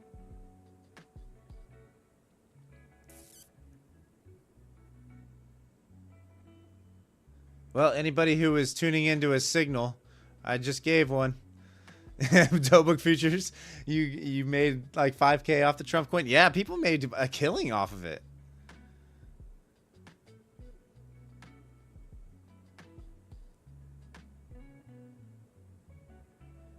Yeah, Dr. Zay, I mean, what's the second closest? Is it Ethereum is the second closest one? You know, it kind of moves with that, but not on near the level that Bitcoin does. ERP, all my accounts started as 50K accounts.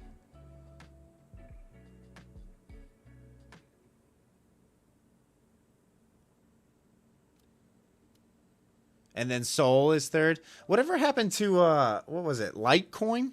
Is that what the third one was there for a while?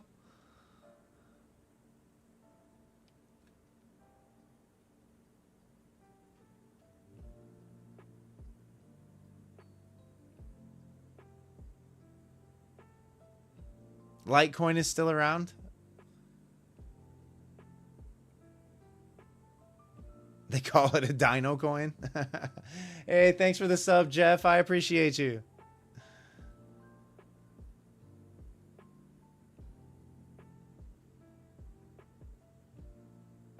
Yeah, I remember Litecoin being like number 3 or something like that for the longest period of time. And then all these other coins came around. Jeff, you made a bit off Sheeb? Yeah, that was during the whole. Was that during the whole GameStop when that came around? The GameStop, AMC, BlackBerry nonsense.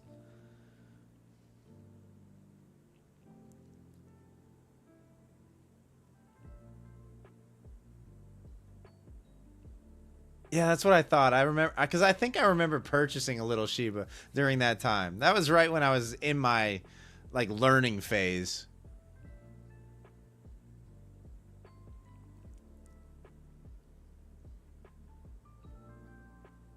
Rob made 26K on Trump coin, but your boy lost 8K, so you gave him 8K? Oh no. What, were you guys hedging each other? No, that Keegan, are you serious? The GameStop stapler is going for 250K on eBay? Crazy.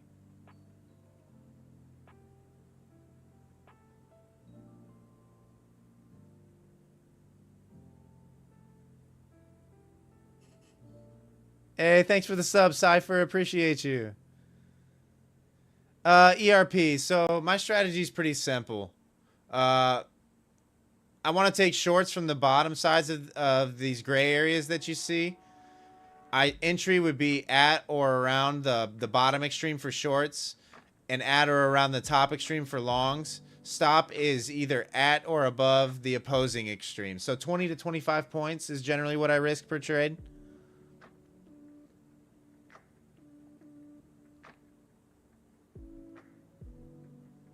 GameStop shareholders are another level they love. They love that company.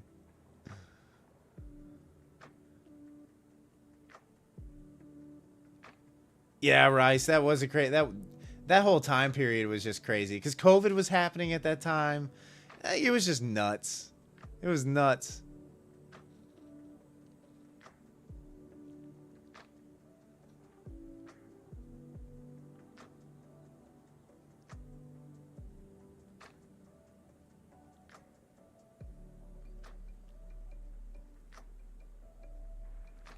Jeff, you currently trade ES, and when ES isn't moving, then dabble into gold. Yeah, people really like gold.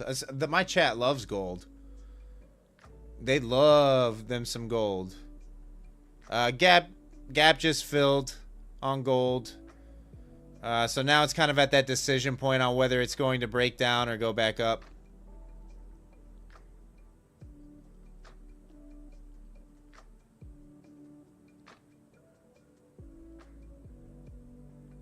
Attila, West USA is not on my funded futures list. Is it not available here? Yeah, it's available here. You can see my funded futures account right here. Upper left where my mouse is.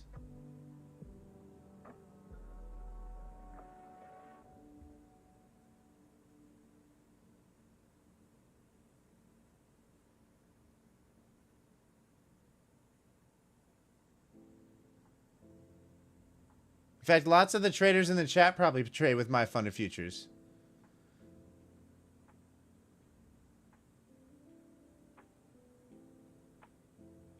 Yeah, cheers, Attila. That's strange. They have a list of available countries, and USA isn't on one of them. I mean, they're based in Dallas, I believe. I want to say they're in Dallas, Texas, is their headquarters.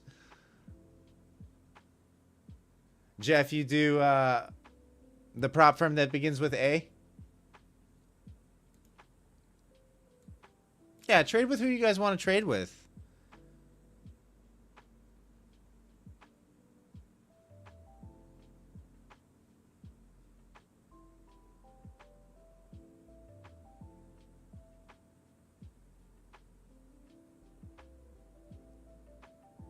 And even you're on my fund of futures. Yeah, Attila, my fund of futures should be available for you, 100%. Wesley, if you're trading with props, it's free for almost all of them. Quant Tower is one of the free options.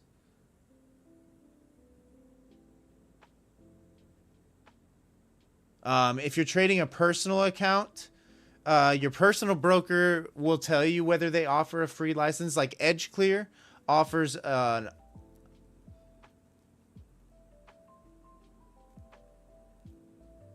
EdgeClear offers a full license to Quant Tower. But if you want all the available features on Quant Tower, if you're trading on a prop, you'll have to purchase, I think it's $70 a month for the full license, but they have partial licenses that you can purchase as well while you're getting started that are a lot cheaper.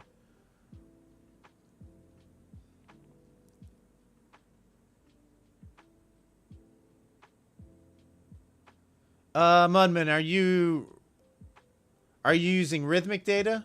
Or, oh no, it's DX feed, isn't it?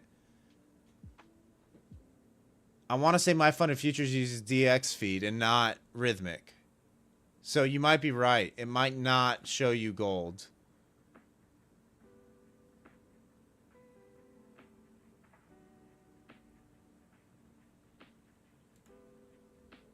You're right. It might not. You might not have gold on there. You might just have CME access and CBOT access.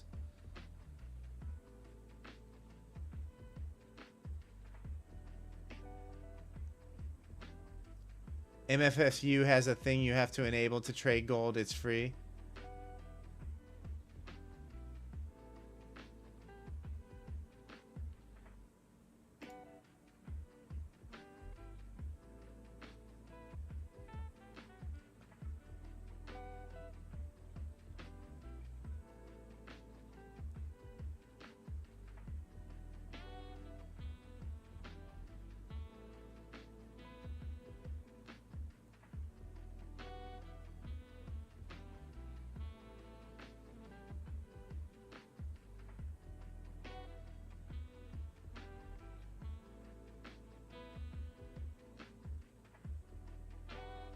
A quick checkbox on the Tradeovate side.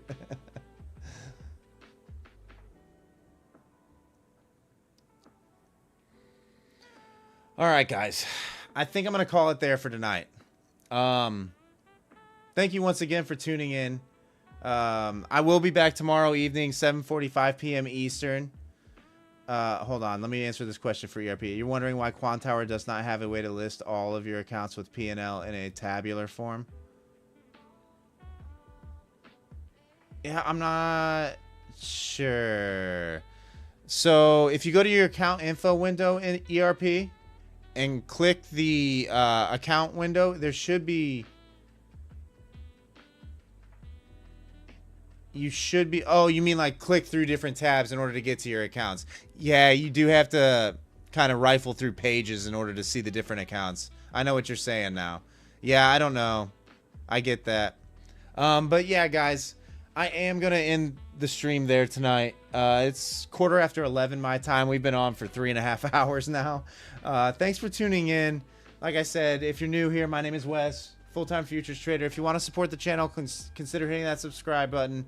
We stream GLOBEX session every night starting at 7:45 p.m. Eastern Standard.